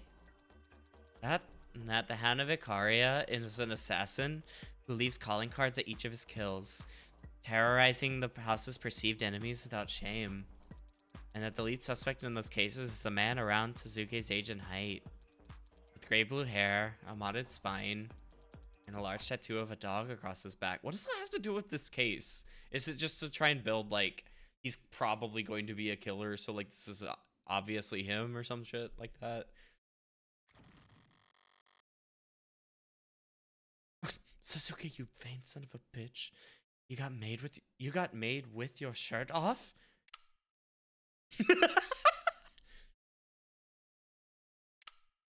Bless you. You cannot let the jury hear that, Your Honor. But I really want to! If organized crimes wanted to arrest Suzuki, they should have done so already. He's on trial here today for these 5 counts and nothing else. The defense has once again claimed that their victim is merely some veteran who's been victimized by greater forces. But the police believe that he's in fact the deadliest soldier the Icaria have at their disposal. That's not irrelevant. No, it's just prejudicial as hell. Ugh. Girls fighting. Oh. But obeying the legal precedent. But the tension, the human drama. He'll just be giving a summary. The case file won't enter the record. So you won't even give me a chance to object to the evidence. Your Honor, if you do this, my jury will be spoiled within seconds, and I'll have my client served up a mistrial before the day's through. And some other lucky adjutant will get to have all the rest of the fun. Is that actually gonna keep me on, or get me the win here? Oh, all right. I severed the jury's feed for the time being. I'd like to hear exactly what the witness has to say before ruling on this testimony's inclusion. But, Your Honor, the gallery is not your concern, nor a concern of justice. This trial will remain open to the public until such a time as I, or the state, feel it shouldn't be. Decision made. Thank you, Your Honor. Oh, God. This isn't good. What just happened? Jury's gonna take a bathroom break.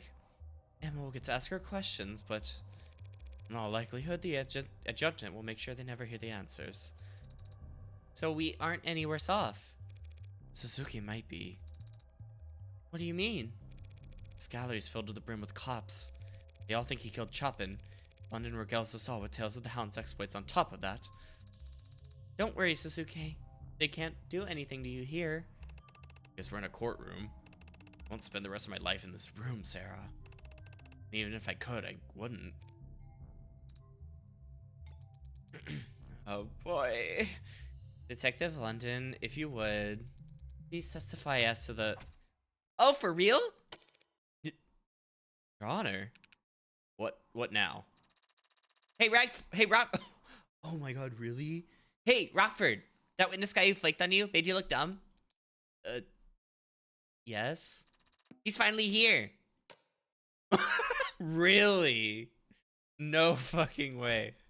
The timing. What? Thank you, Your Honor. I have no more questions for the witness at this time. Really? But the redirect fizzles out. Counselor, you want to snap it up? No, Your Honor.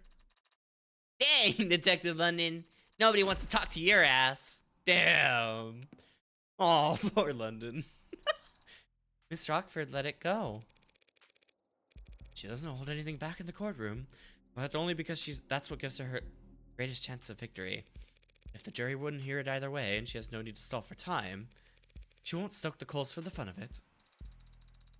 So if you hadn't fought against that redirect up till the very last moment,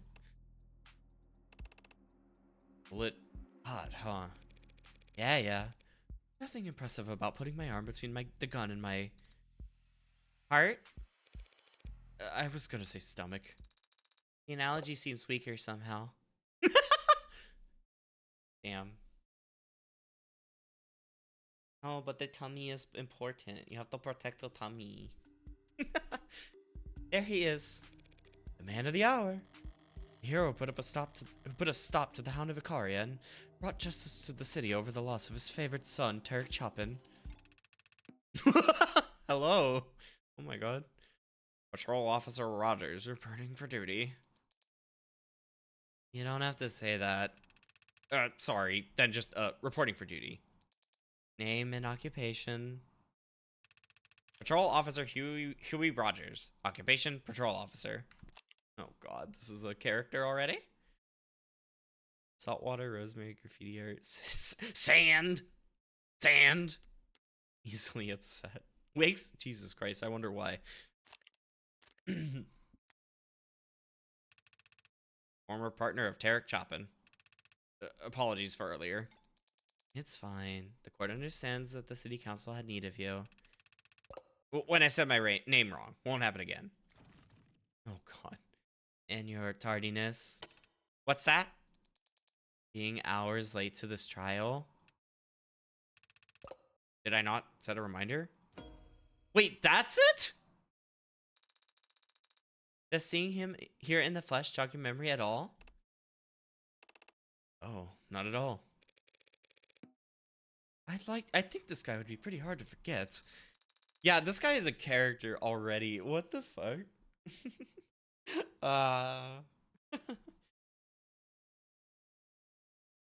You must have sustained quite the concussion then. As an appetizer. From what I saw, he's lucky nothing important leaked out of his ears. Shall we begin, Officer Rogers? Right. From where? The start? She is fucking pissed. Oh. Well, it was a pretty normal night. Me and Chopin were just driving our route, windows down. He was always getting car sick if the windows weren't down. Then around 9:45 or so, my partner heard shots fired. So off we went, which I assume had to be Morgan, but they don't need to know that. What does that mean?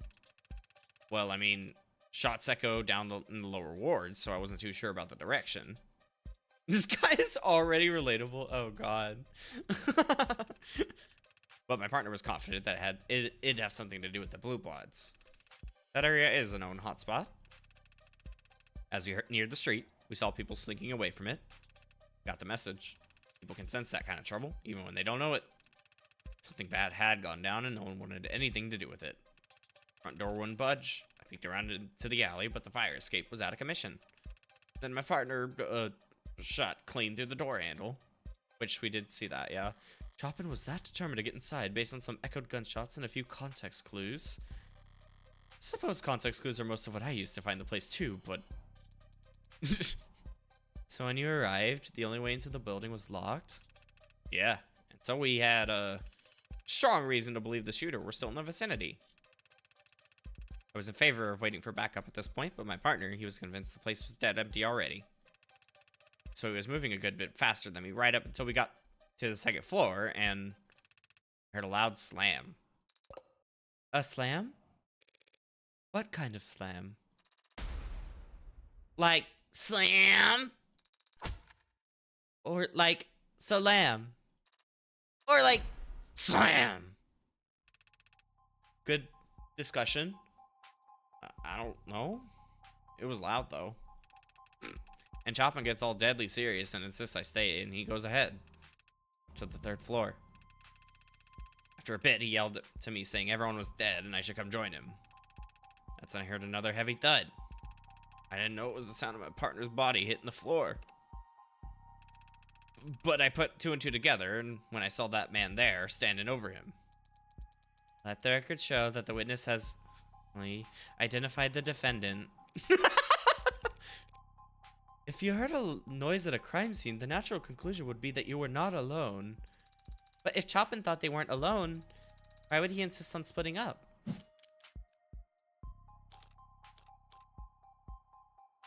Was it that? Or no, it could be one of these two. I'm trying to remember how London had put it before. By splitting up, they could search the building more quickly. Okay, fair enough. Okay, I'm sorry, I'm an idiot. I know, whatever. Fuck off. That's it. Chopin must have wanted to split up so that they could cut off possible routes of escape. Perhaps I can shed some light on the late officer's actions. With more speculation. With some helpful theorizing. Capped off with hard evidence. Officer Chopin explicitly told his partner to stay behind. And the only reason he'd do that is if he thought it'd let him catch an escaping suspect. Why do you think a suspect was escaping if he heard the noise upstairs? He wouldn't. He'd only think a suspect was escaping if the noise he heard was...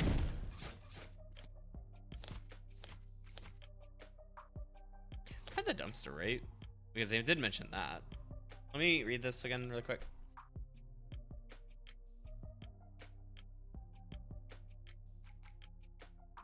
Yeah, the dumpster. Oh wait, what am I doing? I do want to erase this one. A noise that came from the alley. There we go. I'll make that failure back. What kind of noise would that be? A noise like the one I was treated to when Detective London clumsily shut the dumpster out there. Hey now, it left my ears ringing too, you know. What are you even talking about? I'm talking about an exit plan. In other words, how the real culprit managed to flee the scene. How does a dumpster lid relate to some imaginary suspect's great escape? 1963, 172 minutes. You know, what? The only way to get from the 3rd floor to the street without going past the 2 cops clearing the building would be by going down the fire escape and into the alley. A fire escape that's broken, so no one could climb up it. But anyone could jump from it onto the dumpster below. Oh yeah, I can kind of see it. Alright, what's up, Emma? That must be a dead pixel you're seeing, Your Honor. Were the boot prints on top of the dumpster? Were there boot prints on top of the dumpster? A dent in the lid? Well, that's... No. Of course not. So there's no proof, no reason at all to think that anyone jumped down onto it. And no reason for us to entertain this train of thought. Damn it, I've got nothing. Even if there had been damage to the dumpster, I can never prove it was caused by a fleeing culprit. Adonai, I'm thinking... I know, but might this not possibly be the time for you to stop thinking and instead flip the go board like you told me to do before? Adonai, please stop thinking. Shut the fuck up. Listen. You're horribly misquoting me. But it says there's no proof that anyone fled the crime scene. If there was proof of that, what would it look like? Proof that someone was in the room while the police first arrived, but not there when the police got to the 3rd floor. They would have had to take the fire escape if Rogers never saw them. And they couldn't have taken the fire escape without first opening the window. It's been bothering me since yesterday. I was sure those windows were closed when I left, but they've been open ever since the scene was secured. And I can't testify to that. The one time I know the truth and I want to get it out, but I can't admit it without screwing myself over. Adonai? Any luck? Pardon the interruption, Your Honor. I have no objections at this time. Damn. Then the witness may continue. Please do. But rewind a bit first if you could, since we got off topic. And don't spare any detail. Tell the court exactly what you saw, felt, and heard that night. Of course. The witness is a trained officer of our city's prestigious police force. Are you alright, Dane? Are you okay? Are you good? I see the roar in there, but just making sure. He'll gladly recount every minutiae for us. Line by line. Like every detail. Oh my god, dude. Especially the irrelevant ones. Sir, yes, sir. I did get a little in my head just now. Better listen through this whole testimony at least once before I start looking for holes. It was a quiet night, but then my partner heard gunshots. We headed for the nearest known Orca hotspot and had to find the building dead quiet. The door was locked. I checked the alley but didn't see another way in. So Chopin shot off the lock through the handle and we entered. Followed some kind of loud music up the stairs. Then there was a slam and my partner bolted upstairs. About a minute later I heard a thud from upstairs and came running. To find the defendant standing over my partner's dead body. Something stand out to you, Adonai? Yeah, my ears pricked up a bit. The saying is perked up, is it not? What? Let me focus. Oh my god. Alright, here we go. Alright. Sound system. Fire escape. And front door. Okay. It's a quiet night, but then my partner heard gunshots. We headed for the nearest known Orca hotspot and arrived to find the building dead quiet. I feel like that cannot be true, actually. Door was locked. I checked the alley, but didn't see another way in. Fair. So Chopin shot off the lock through the door and we entered. Followed some kind of loud music up the stairs. Well, okay, never mind. He does mention. Never mind. And there was a slam. My partner went upstairs. About a minute later, I hear a thud from upstairs and came running. Find the defendant standing over my partner's dead body. It sounds like quite the sensory overload, hearing it described in such detail. Yeah, could have been very overwhelming. But the five senses are still bound by logic. Let me go ahead real quick. I want to check. Okay. So, sound system.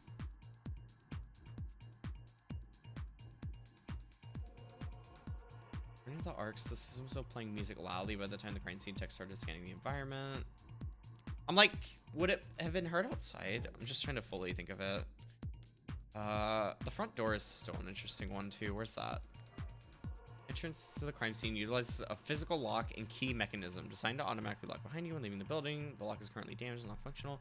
Ray definitely had to unlock me to let it inside. I didn't think to see if it had locked after I left. I guess that's fair, but yeah, let me take a sip. Okay, thank you.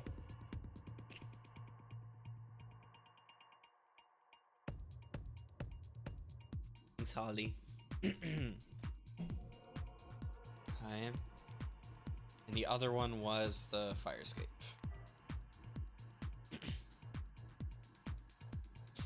I guess that doesn't matter right now.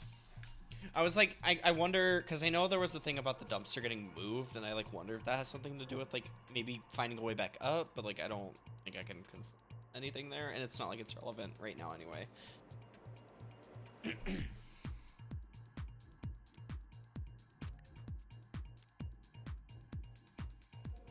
The thing is I'm trying to figure out is how, I don't know if we could fully describe the sound system, how strong it was. Because I'm like, would the music have fucked with any of the details here? And I'm just trying to decide what that would be, if so. And he's claiming something that contradicts the crime scene as we know it.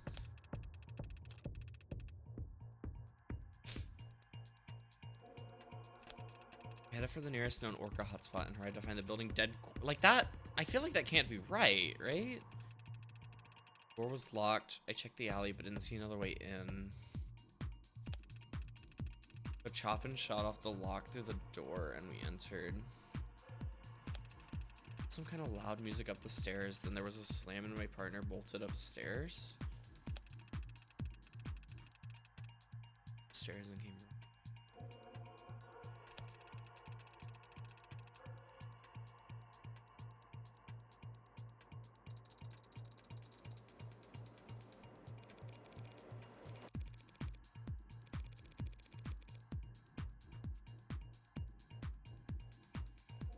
Like, it's like, I'm trying to figure out, because they're saying all this stuff about because like, I feel like the fact that we're talking so much about the senses makes me think it has to be about the sound system, and I guess I'm trying to think, like, would it be audible from outside? I mean, I guess it was, well, no, because I guess from when Morgan was in there, the music was, like, I guess she didn't really hear it until she was in the room.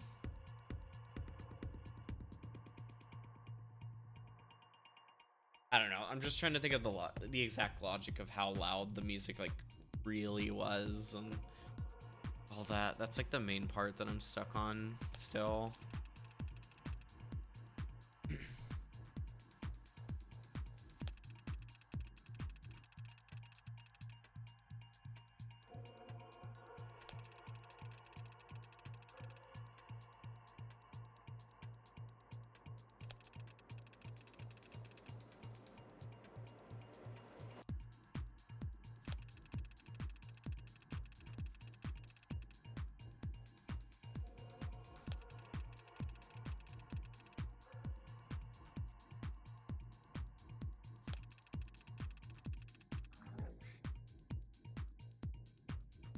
I'm very confused what I'm missing on this, I gotta be honest.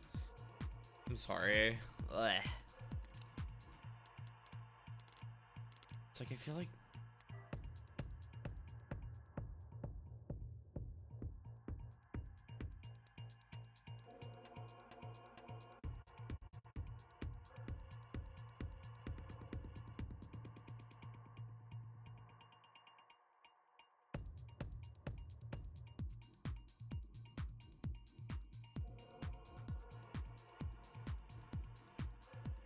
As...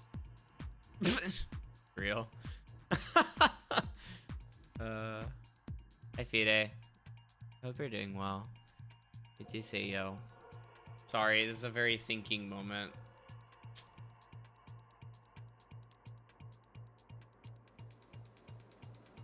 But I hope you're doing well.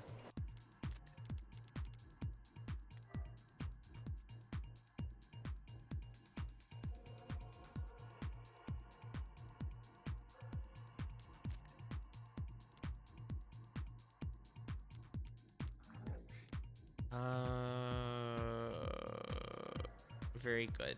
Oh yeah, it's good.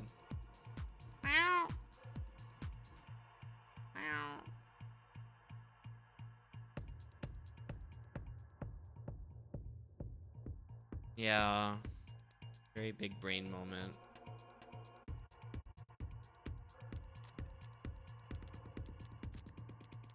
I think I want to experiment. I think I should stop focus. I should mainly focus on, I think, the sound system for now. Well, no, I guess that's not true. He's claiming something that contradicts the crime scene as we know it. Because I'm like, does something about the front door still matter in this case?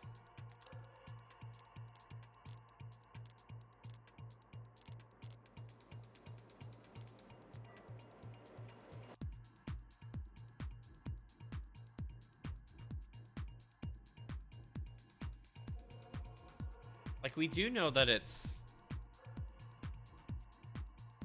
Yeah, I mean, because we know that it was shot... It uses a physical lock and key mechanism, and it was shot through the keyhole, or through it in a way that it shouldn't matter, or it would be broken from the inside of it.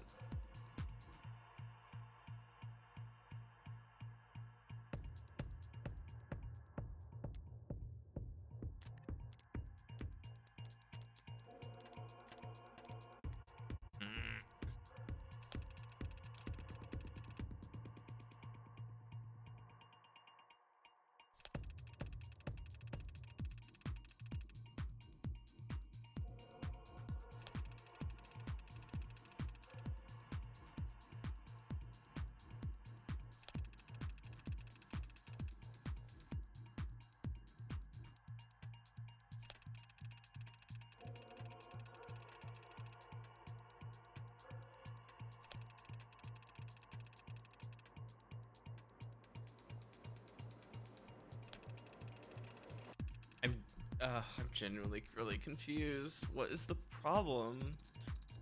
I don't know why this one's fucking with me so much.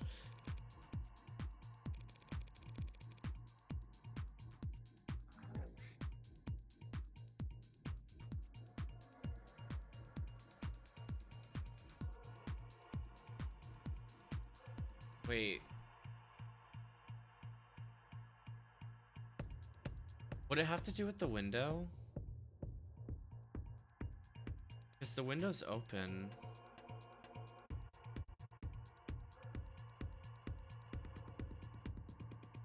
Hey, Froob. I might have an idea I want to work on, I want to experiment with before I get any guidance.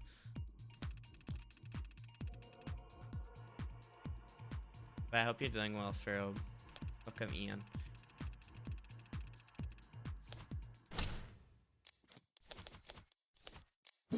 That combo? Nice! It got, oh, hell yeah. Okay, awesome. Because if the window was open, then yeah, they would have had to hear it. How could you have arrived to find the place dead quiet when there was a sound system playing on the top floor? I don't think it changed, so I'll change it. There you go. The witness must not have heard the sound system. This is a noisy city, even in the lower wards.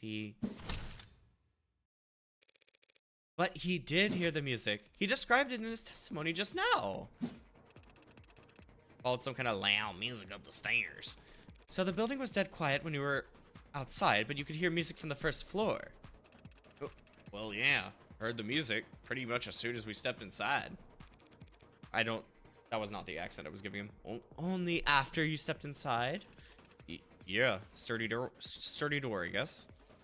Your Honor, the witnesses established that the front door was very secure and tightly locked. There's nothing strange about it blocking out some amount of sound. But it blocked out, like, all of the sound. Once the door was open, the music was booming. The scene of the crime was a known Blue Blood property, yes? A safe house apartment complex of sorts, as I understand it. They must have made a number of modifications to the premises. That front door certainly looked like a newish addition. Check. Maybe they redid the windows, too. I don't get it. I don't mind stating it plainly, Your Honor. That building has been thoroughly...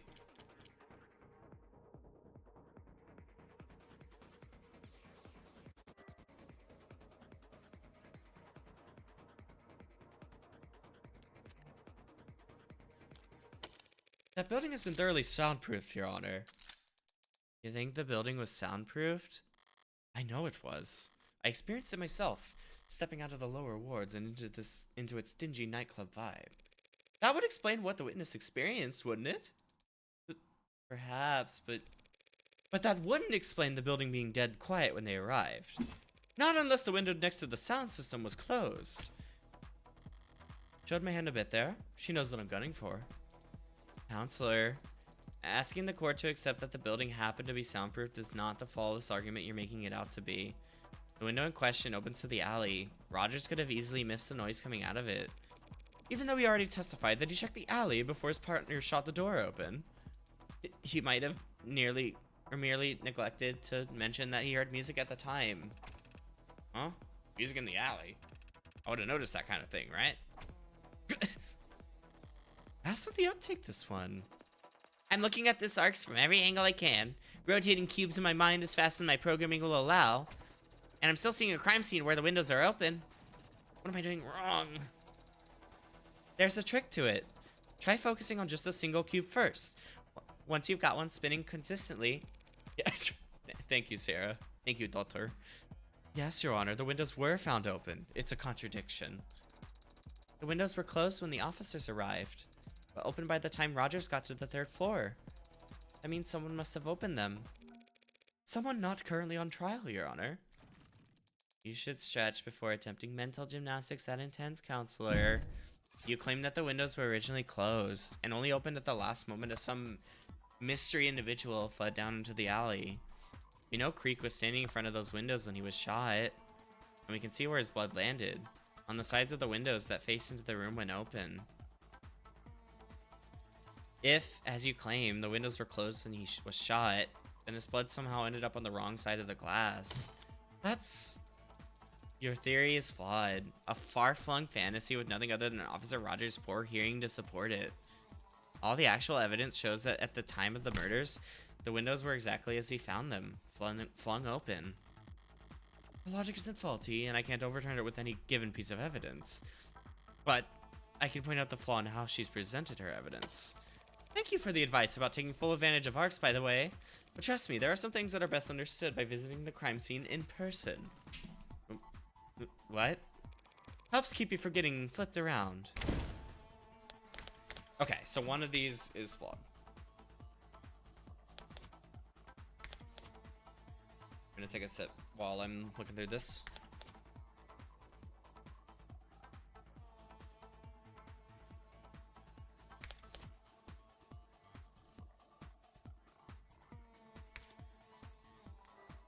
How did Emma put it?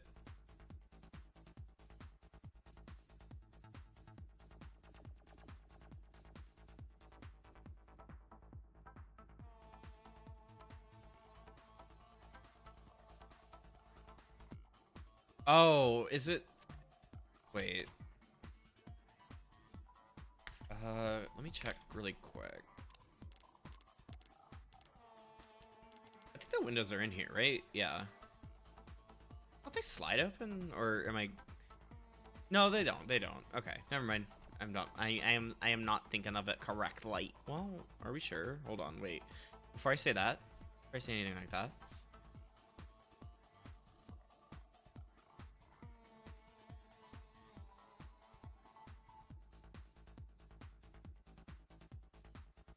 Excuse me. Oh my god. That's a fair... Because we know they were closed. Because when Morgan was in there, they were closed.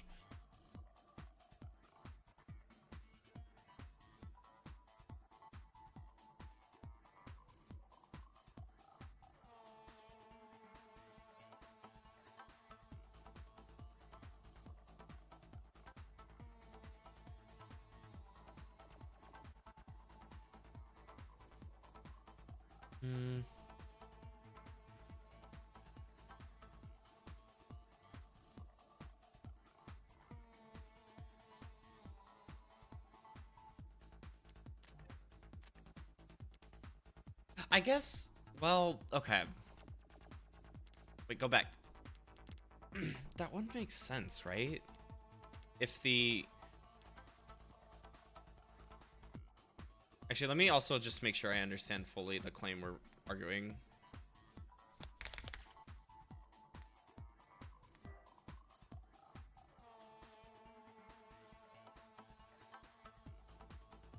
Like, wouldn't it not make sense then? Because, like, why would it spread that far out?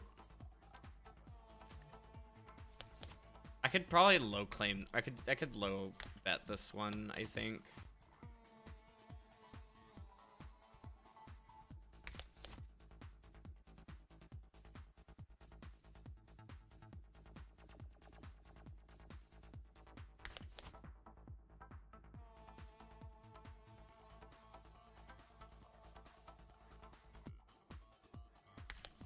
I'm just like, that seems really fucking wide. Where, like, if they were, like, if because, sorry, Creek was right.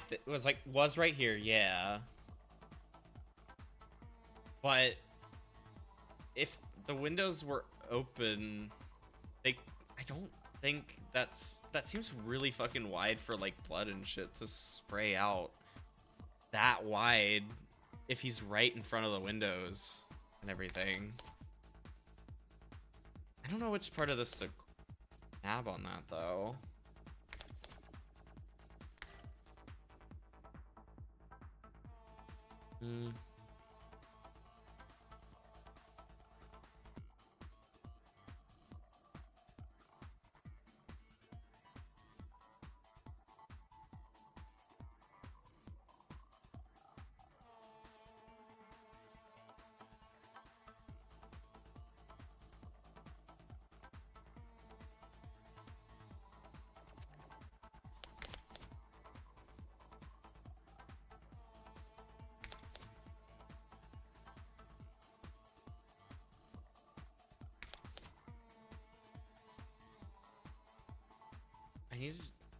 I feel like it's gonna be one of these. All right, I should probably try one of these and then just do like a minimum bet because I'm not really. I don't know. I'm a little.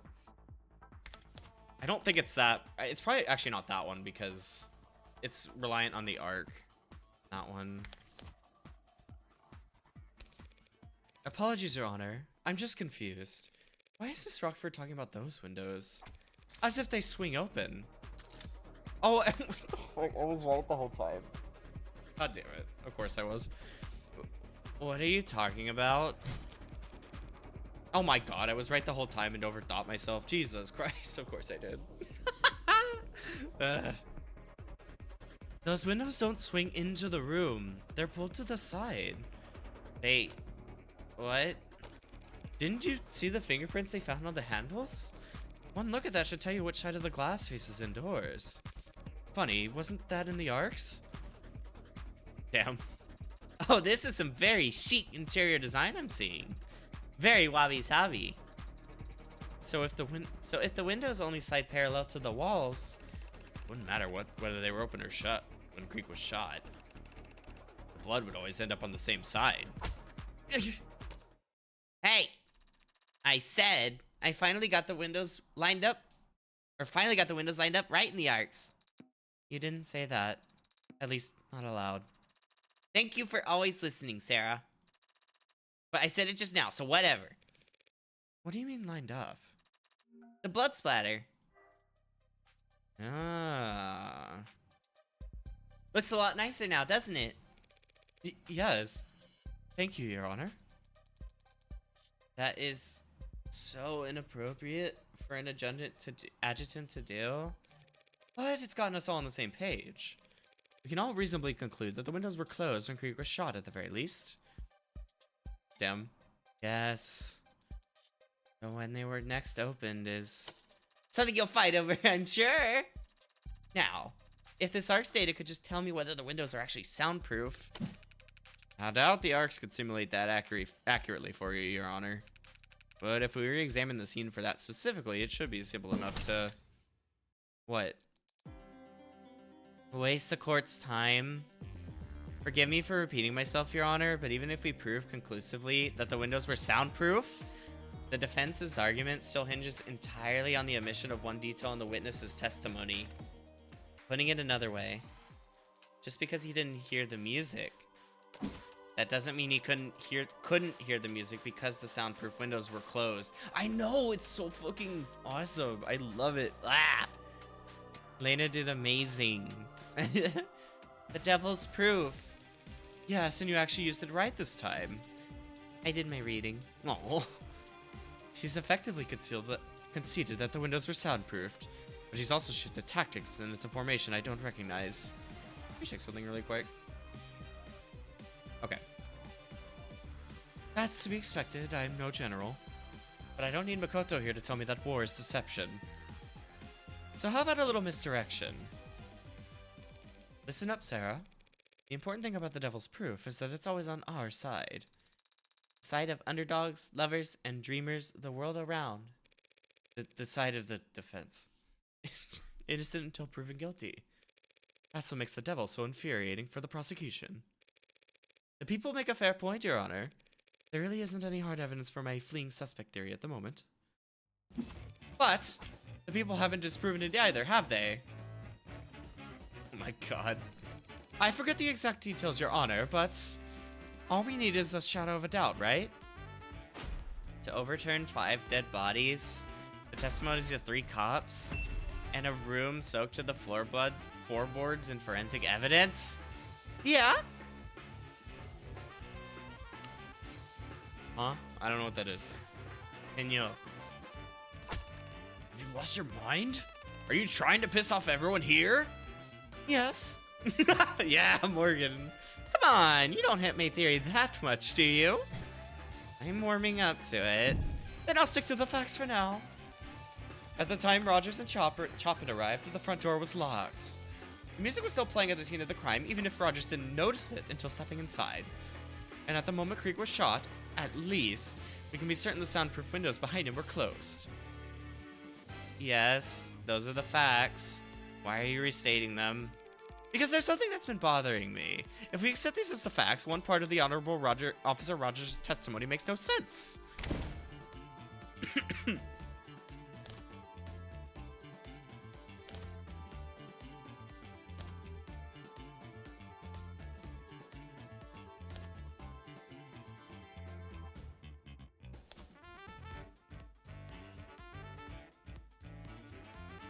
Really? That's really cool. Oh my god.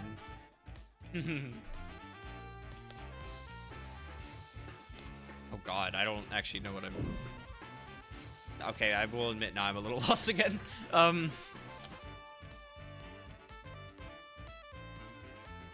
Is it that?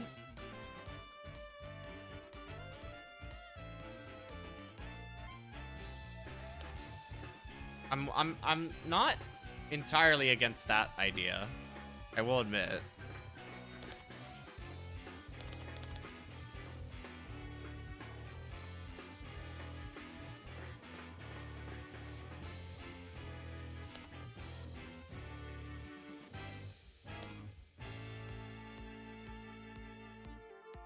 And like, they've mentioned this.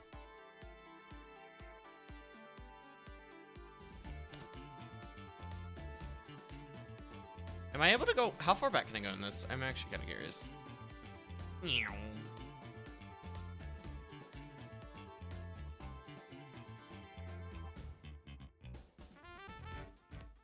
Ah, shit. It's gone.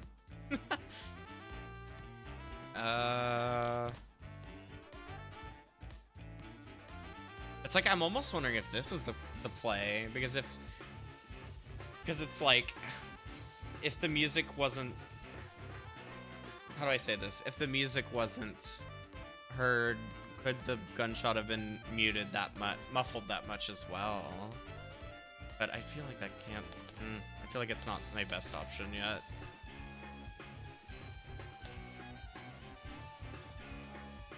I feel like it would have to do with like one of these two, either heard thud or chop and alerted. I'm just.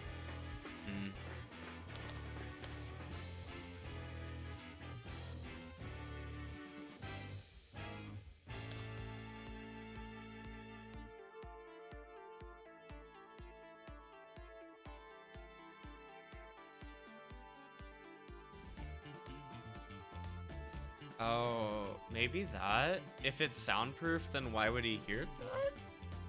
Let's try. I think I got it wrong.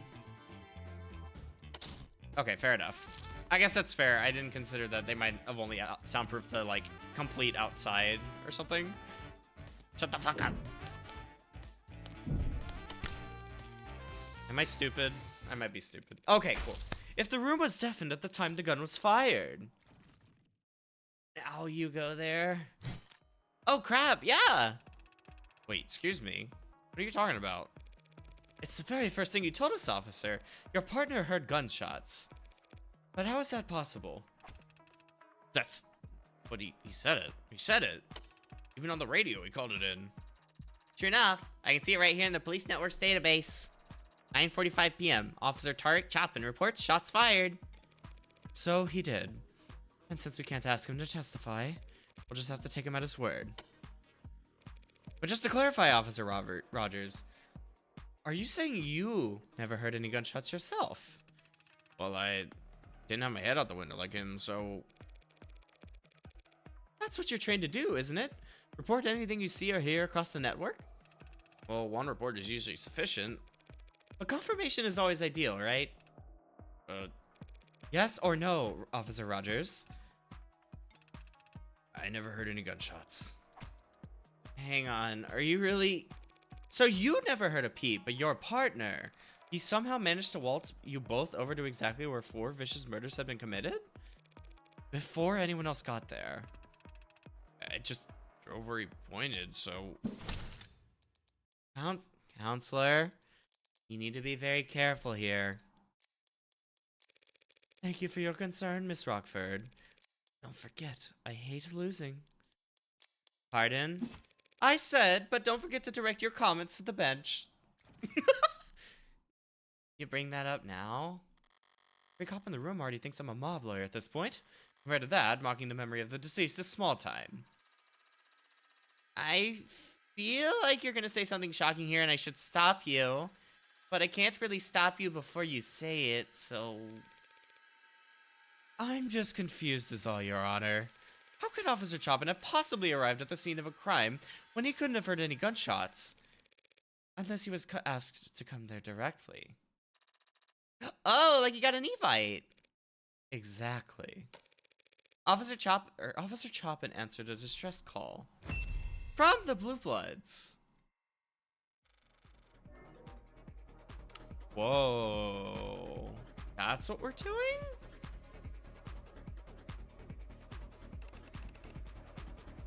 Hi, Red Lemon. Oh my god, I appreciate that very much. Thank you, thank you. I appreciate getting to be there. Or yeah. I hope you're doing well also. Good to see you. Tell me, are these our usual tactics? Turning the entire city against her for no discernible reason? No. Well, the first time we met, she did technically... Jesus. Your Honor, the defense is completely out of line. The gallery is pretty poorly behaved too. You're gonna rein this in, or should I? Allow me. Tariq Chopin was an upstanding officer with no marks on his record. You say he was some kind of blue blood pawn, but he had to break into their building in order to enter. And you have the gall to claim that he answered a distress call when there's no panic button, no phone records to suggest one was ever sent? True. True. That's all you have to say after posthumously accusing the son of 2 city councilmen of being corrupted by blue blood pocket change? It's a fair point. Chopin was the son of 2 city councilmen and by all accounts a dedicated police officer. You wouldn't work at the Blue Bloods without an unusually strong motive. The kind of thing that would make the headlines. What are you... What? Choose and present the article. Oh my god? But you already read it front to back, right? Wait, I actually might have an idea on this, actually.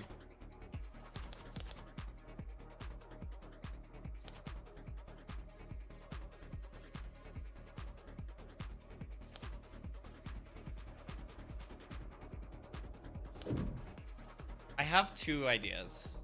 Because it feels like it could either be... Yeah. Reading? What the fuck? Okay. Political convention next month. Heightened security spending. Are you serious? Okay, we are snoozing that. I didn't actually realize we were gonna go this long. Fuck. It's one of these 2, I think. I want to check these 2, though.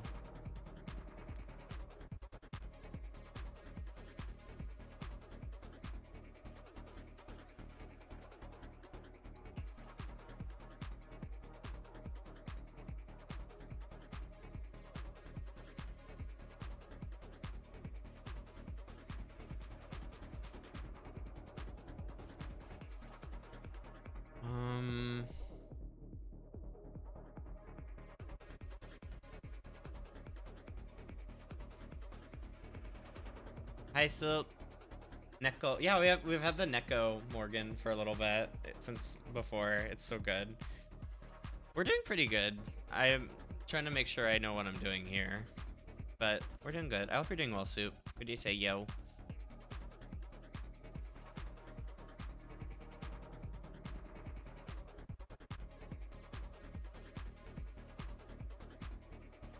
Guess it might be related to that too.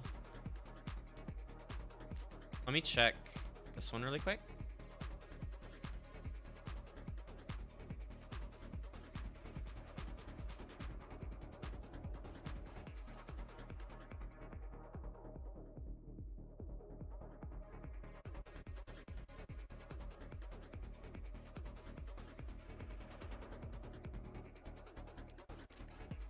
I think it would have. I think I have an idea, and I'm gonna risk it because the Mal fuck it.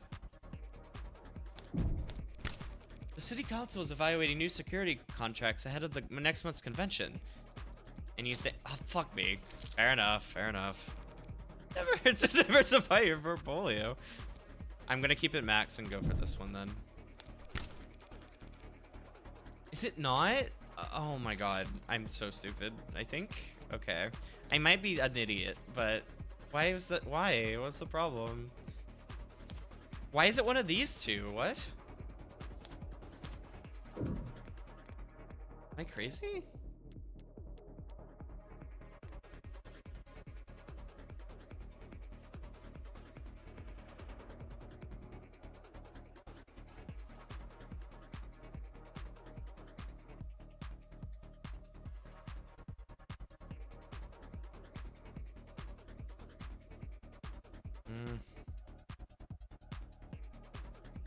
I guess, okay. I do see this, where funding of Atlas Pillar Rejuvenation Project sponsored by Choppin' Owl Industries Wickham. It could be that. I guess that makes sense because it's like, okay, and then let me check.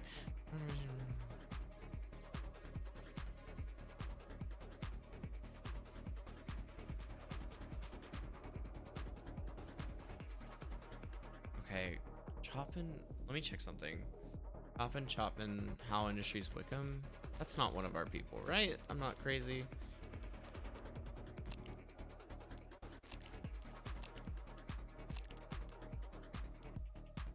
I mean, to be fair, I'm kind of not flexing. I'm kind of flexing that I'm doing really bad at it, so...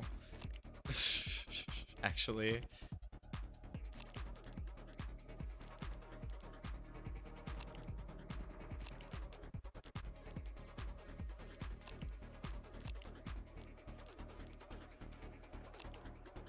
Wait, not you. Never mind. No. Why am I on you?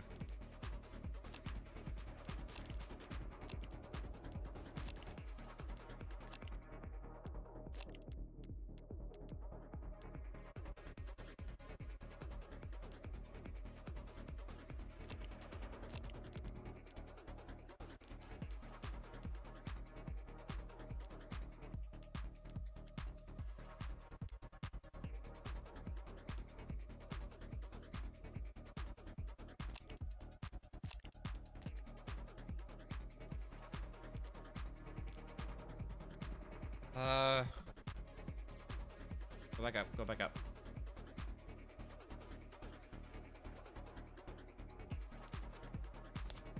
Okay. Let me check the other one as well, just in case. I don't think it's this.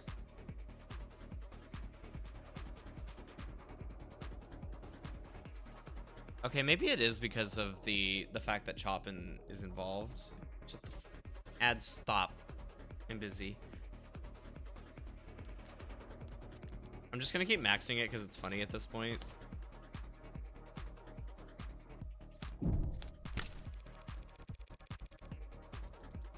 Am I completely...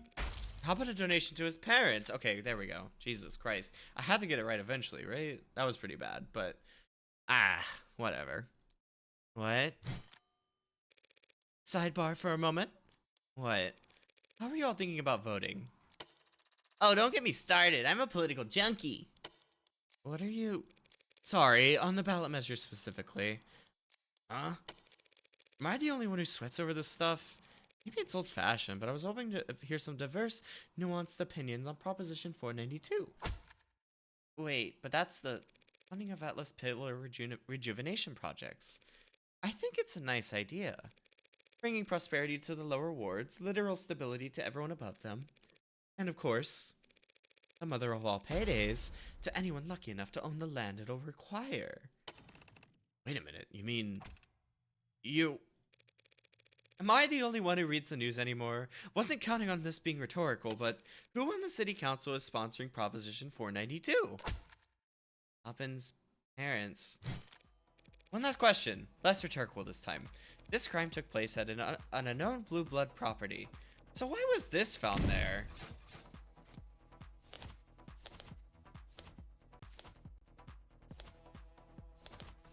This?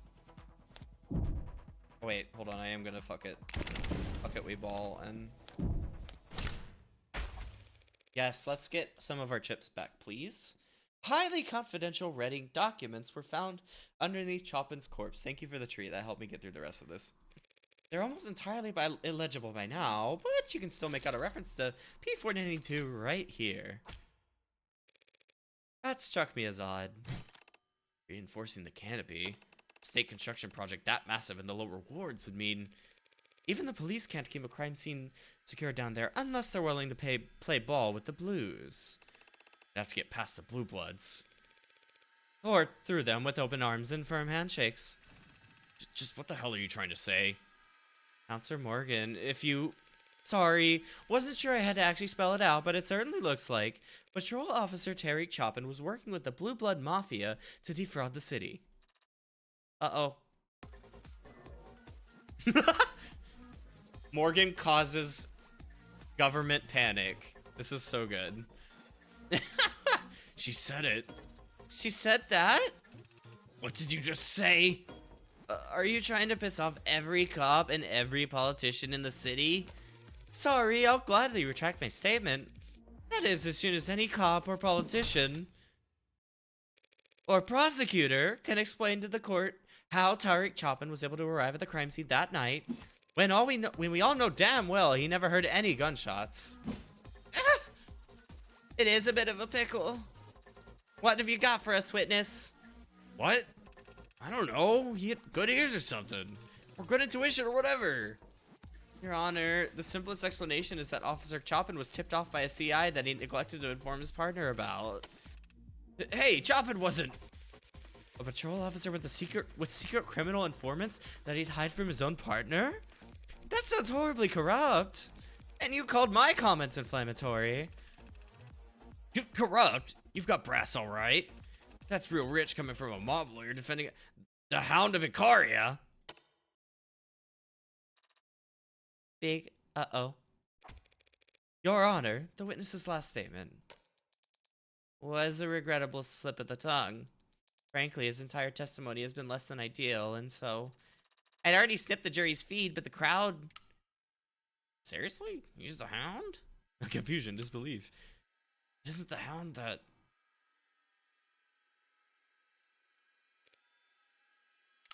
Cop killing animals?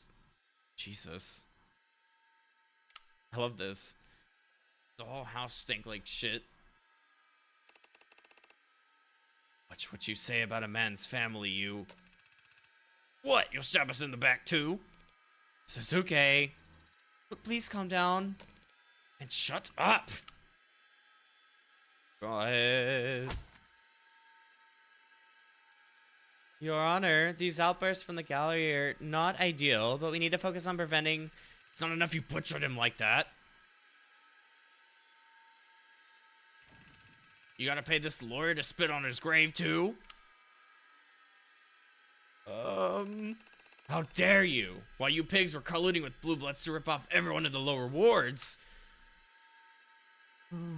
Oh, God. Sarah, hold him. Sarah, hold him. Pardon? Stop him from doing anything stupid, now. Okay, it was fun, but now you've ruined it. You're all done. This court is now in recess. Bailiffs, clear the room. It's not enough. Nah, I'm not done talking. I want to speak. Oh, no. I'm actually not sure if the ad's going to play. If it is, I will stop immediately, but, because I don't know how many sneezes I actually have left. This heat. Tension like a haze in the air.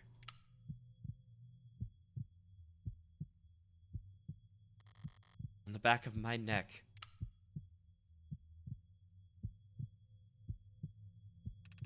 Should've taken you out when I had the chance, you... Bead of sweat and something that feels like...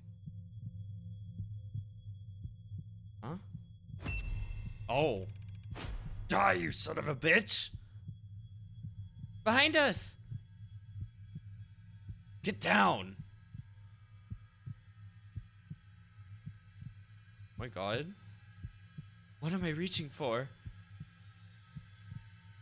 I don't even have my gun.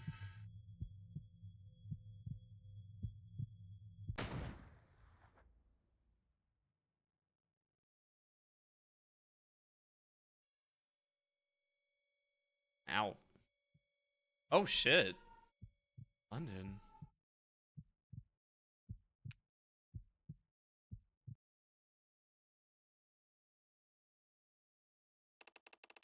Hey, are you okay? Are you hit? Says okay. I am not injured. The danger's gone. The heat of the moment replaced by a chill of a cold sweat on my lower back. But why did you push me down? What? What do you mean, why? Why did I... Duck! I take my time turning back to trace the bullet's trajectory. Vaguely, I'm aware of the stomping feet as the crowd rushes to the exits, but the sound is far away. Reflexes. Sorry. You alright there? You alright there, ma'am? I am fine, detective. Thank you. For a moment, I lock eyes with Detective Kazim London. In that instance, I recognize the name as flickering across his face, cold and sharp like frostbitten furs. Nameless. You don't need a word for it, because you only ever see it once. At the very end.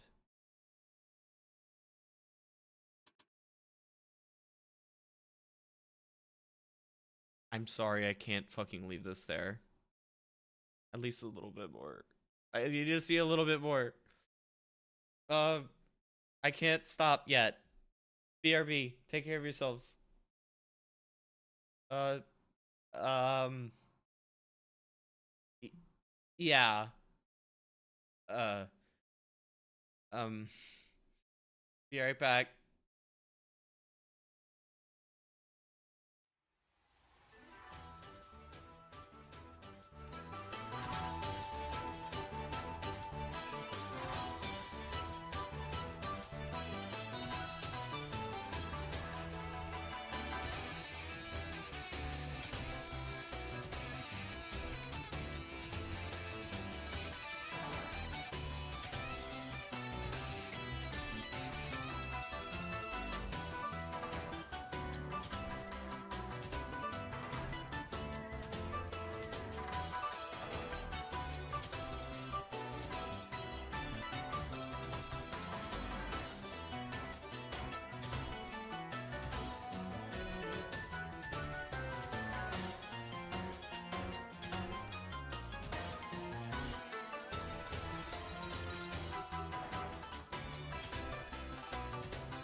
Okay.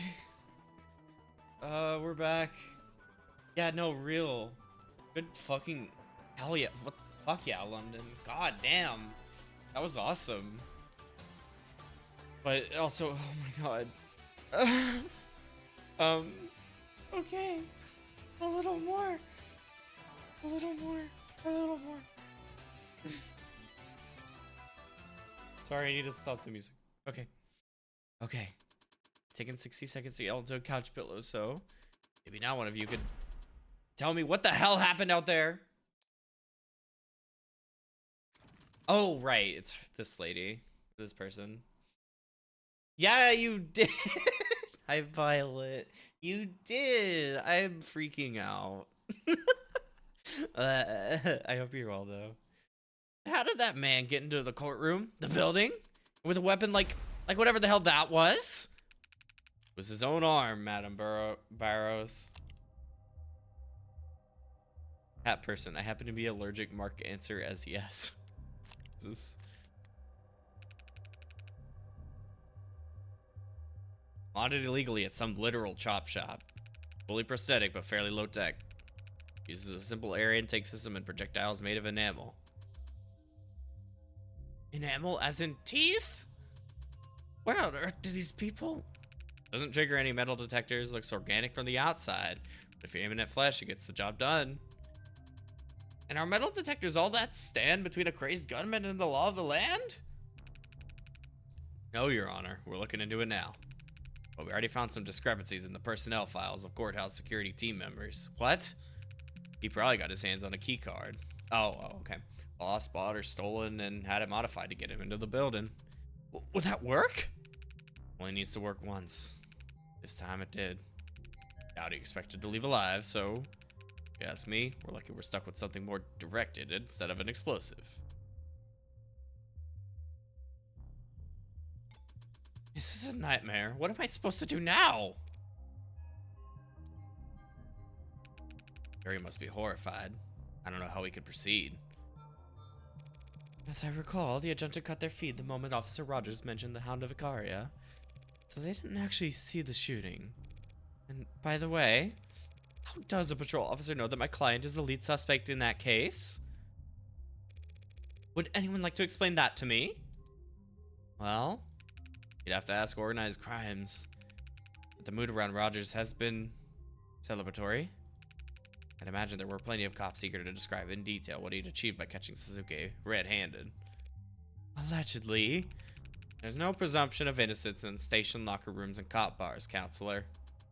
So the OC department buys Rogers a round of drinks. And 24 hours later, I've got a shooter in my courtroom. Who was he? The shooter's been ID'd as Bowen Bresson. Low-level muscle in the Blue Blood Mafia. Priors for possession, dealing, assault. Attempting to carry out an assassination at a courtroom full of cops is quite a step up. Any connection to Creek's Pod? Old generation, different part of town. Not exactly thick as thieves. But trying to execute Sasuke wasn't an act of revenge. He was given orders. Yes, that's very interesting, but it's a job for the police to handle. Counselor Morgan, I assume you'll be filing for a mistrial. About that, I feel it's in my best client's interest for the trial to continue. What? Yeah, what? A blue blood gunman just tried to shoot him. But the jury didn't see that. All I know right now is that they've been given a long lunch. You too? Well, Your Honor, as I've always understood it, is for a defense attorney to do what's best for their client. Right now, clearly, the Blue Blood Mafia is convinced my client killed 4 of their men. And every cop in the city thinks he's killed Officer Chopin. If he walks on a mistrial, he won't be able to walk down the street without getting shanked. Suzuki Icaria doesn't need a mistrial. He needs a media blackout. I really hate that term. She's right, Your Honor. If the story spreads that the Blue Bloods tried to assassinate Sasuke, every juror in the city will assume he's guilty. We won't be able to find anyone over the age of 10 who hasn't heard of him, let alone put together 12 unbiased peers to judge him. And if that's true, and even if that's possible, what you're asking for is... Detective, Is the building still in lockdown? Standard procedure says to keep it that way another half hour. You would have to... Stands are full of police officers and any one of them could... Ambulance chasers will pay prime for a story this rich. Someone's gonna break rank. We don't need a blackout to last forever. We just need it to be intimidating enough that the story doesn't leak until the trial's over. Which will be when exactly? We could finish tomorrow. There aren't that many witnesses left on the docket. Finished tomorrow? Yes, Your Honor. Ugh. Fine, fine. Yes, we'll have a blackout. A big, scary old blackout, like we're the shadowy masters of the universe. Happy? Perfectly. Thank you, Your Honor. Detective, follow me. You'll need my authorization to activate the building's blanket protocols. Right behind you, ma'am. Hi. Surprised to be arguing for the same thing as you for once. Thanks for not gagging from the effort. Any other defense attorney in the city would have taken the mistrial. Dumped the Hound of Icaria on some other idiot's doorstep and cashed their check. Some other idiot, huh? Or is it that you can't dump him? You under house arrest already? I haven't felt threatened by them. I could change fast if you fail them.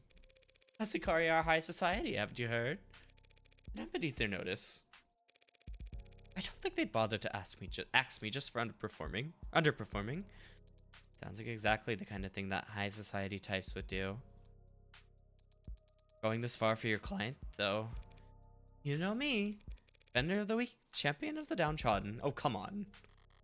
I'd go through a lot more than this to keep my face out of the papers. Hopefully, when the story does eventually leak, the focus should be entirely on Sasuke. But if this means people start recognizing me, remembering me, Bauer and Bresson will be glad London did him in one. I'd twist the knife as slow as a second hand if he's... You okay? Compared to you, I guess not. I've never seen anyone get shot before. Oh. Right. Sorry. No, I'm sorry. That was... Maybe I'm feeling jealous. I spent all this time praying over crime scenes and diagrams, trying to get inside the head of Heartbreak of all people, and maybe I get into my head that I'm some kind of unfeeling badass, just to freeze up like a deer at the sight of actual violence. Aw, Emma. I'll need to get over that. Do you? Do you need to get over it? I have a responsibility. A prosecutor isn't a hangman, Emma. No. A hangman does their job right, the neck snaps and the subject's dead before the pain ever reaches their brain. If I do my job right, Suke Ikaria spends the rest of his life drooling on himself while Megs haggle over property rights to his gray matter.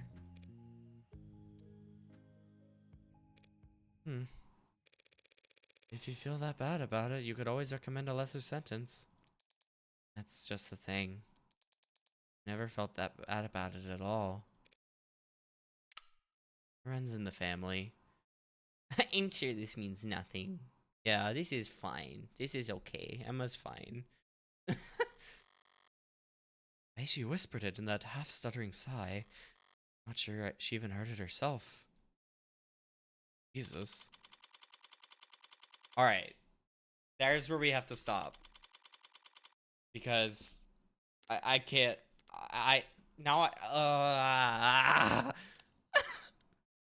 God damn it.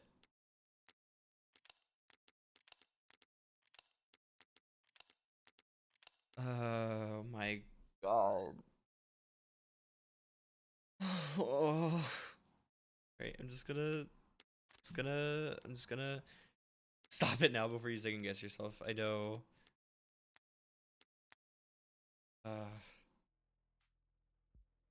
Holy fuck. What the fuck? It's just going so many different directions now, and they're all exciting, and I need to... this is really good. And we'll be enjoying it so much. Okay, hold on. All right. Incredible. Story's going insane. I love it very much. Yeah, we can come back next time. You're right.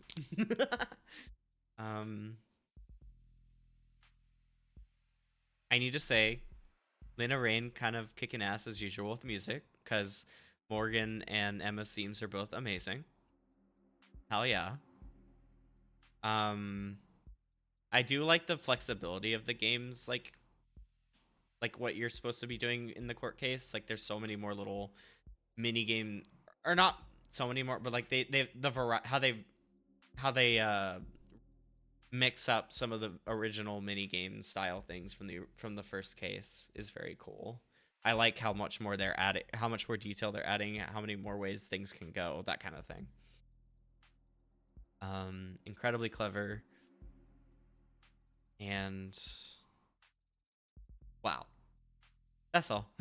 Wow. I'm excited to see more. For sure. But I do need to stop here. Splice genes? Yeah, exactly. Check the DNA within the culprit to determine how guilty they might be. No, yeah, but I do need to call it because I need to eat and I have a special someone waiting for me. So I need to go be able to go say hello. And everything. And I also need to make sure I don't pass out from being hungry and don't just go I don't need to be how do I say it? I don't need the excitement of the game to keep me alive and have that be the only thing keeping me alive, and then I die immediately after because I forgot I was hungry. That's how I'll say it. So, but I'm fucking so excited to get back to this. Holy shit. We go ahead and start wrapping up a little bit. Let me think. So yeah. There we go. So thank y'all for coming. Very awesome. I had a great time. Wonderful stuff. This game is continuing to deliver, and I had a lot of fun doing all of the storytelling for y'all and all that stuff. Thank you.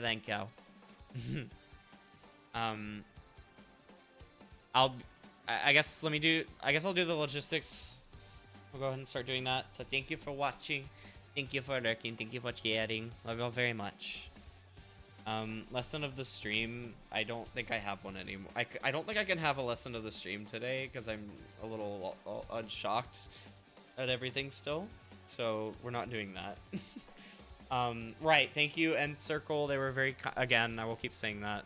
They gifted me the copy of episode 2, so I want to make sure they didn't say I had to keep saying it. I just want to make sure I keep saying it. Thank you, appreciate it very much. It's been worth it very much.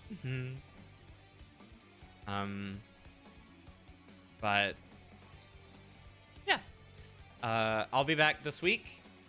I have I think I need to actually check. I'll do this real quick. I'm setting up a raid also. Stick around for that. My plan this next week, I need to check what Soapy wants, if Soapy wants to continue DK this week. First, before I can like super confirm. But obviously we're gonna keep, obviously of the Devil's still happening. Like there is no doubt in my mind about that. Let's see. It's not February yet, so we won't start the surprise game yet.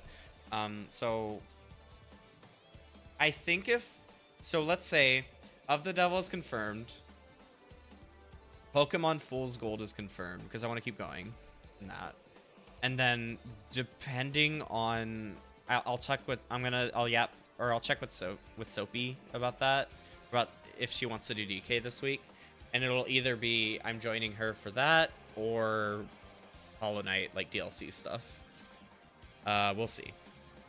But obviously I put the socials already. I have I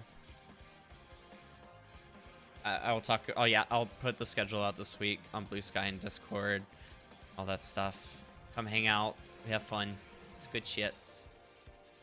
I think that's it. So, yeah, that's it. Thank y'all very much. It's been wonderful.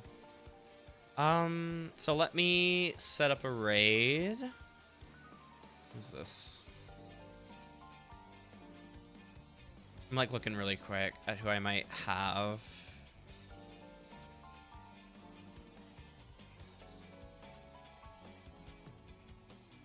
Let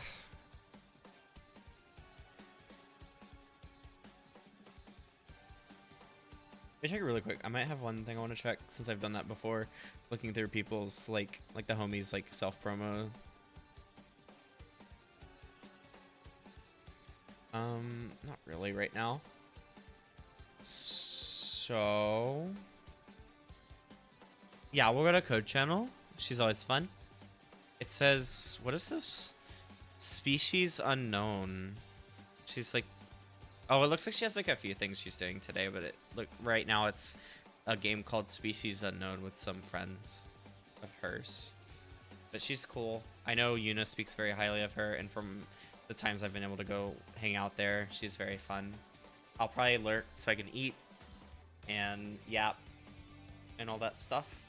But y'all should say hello. She seems very cool. Okay. So that's it. Love y'all very much. Thank y'all for a wonderful time with all the twists and turns and everything. This game continues to be amazing, and I'm loving sharing it with y'all. Thank you for letting me figure things out on my own. I appreciate it. And like letting me come to y'all with if I want help, you know. I appreciate that very much. Because it's obviously there are things that I'm still trying to figure out. But for the most part, I think I'm getting it, you know. So, and I appreciate y'all letting me like figure things out and all that. So, thank y'all. Yeah, I started the raid already. So, love y'all very much, and I'll see y'all this next week. Bye bye.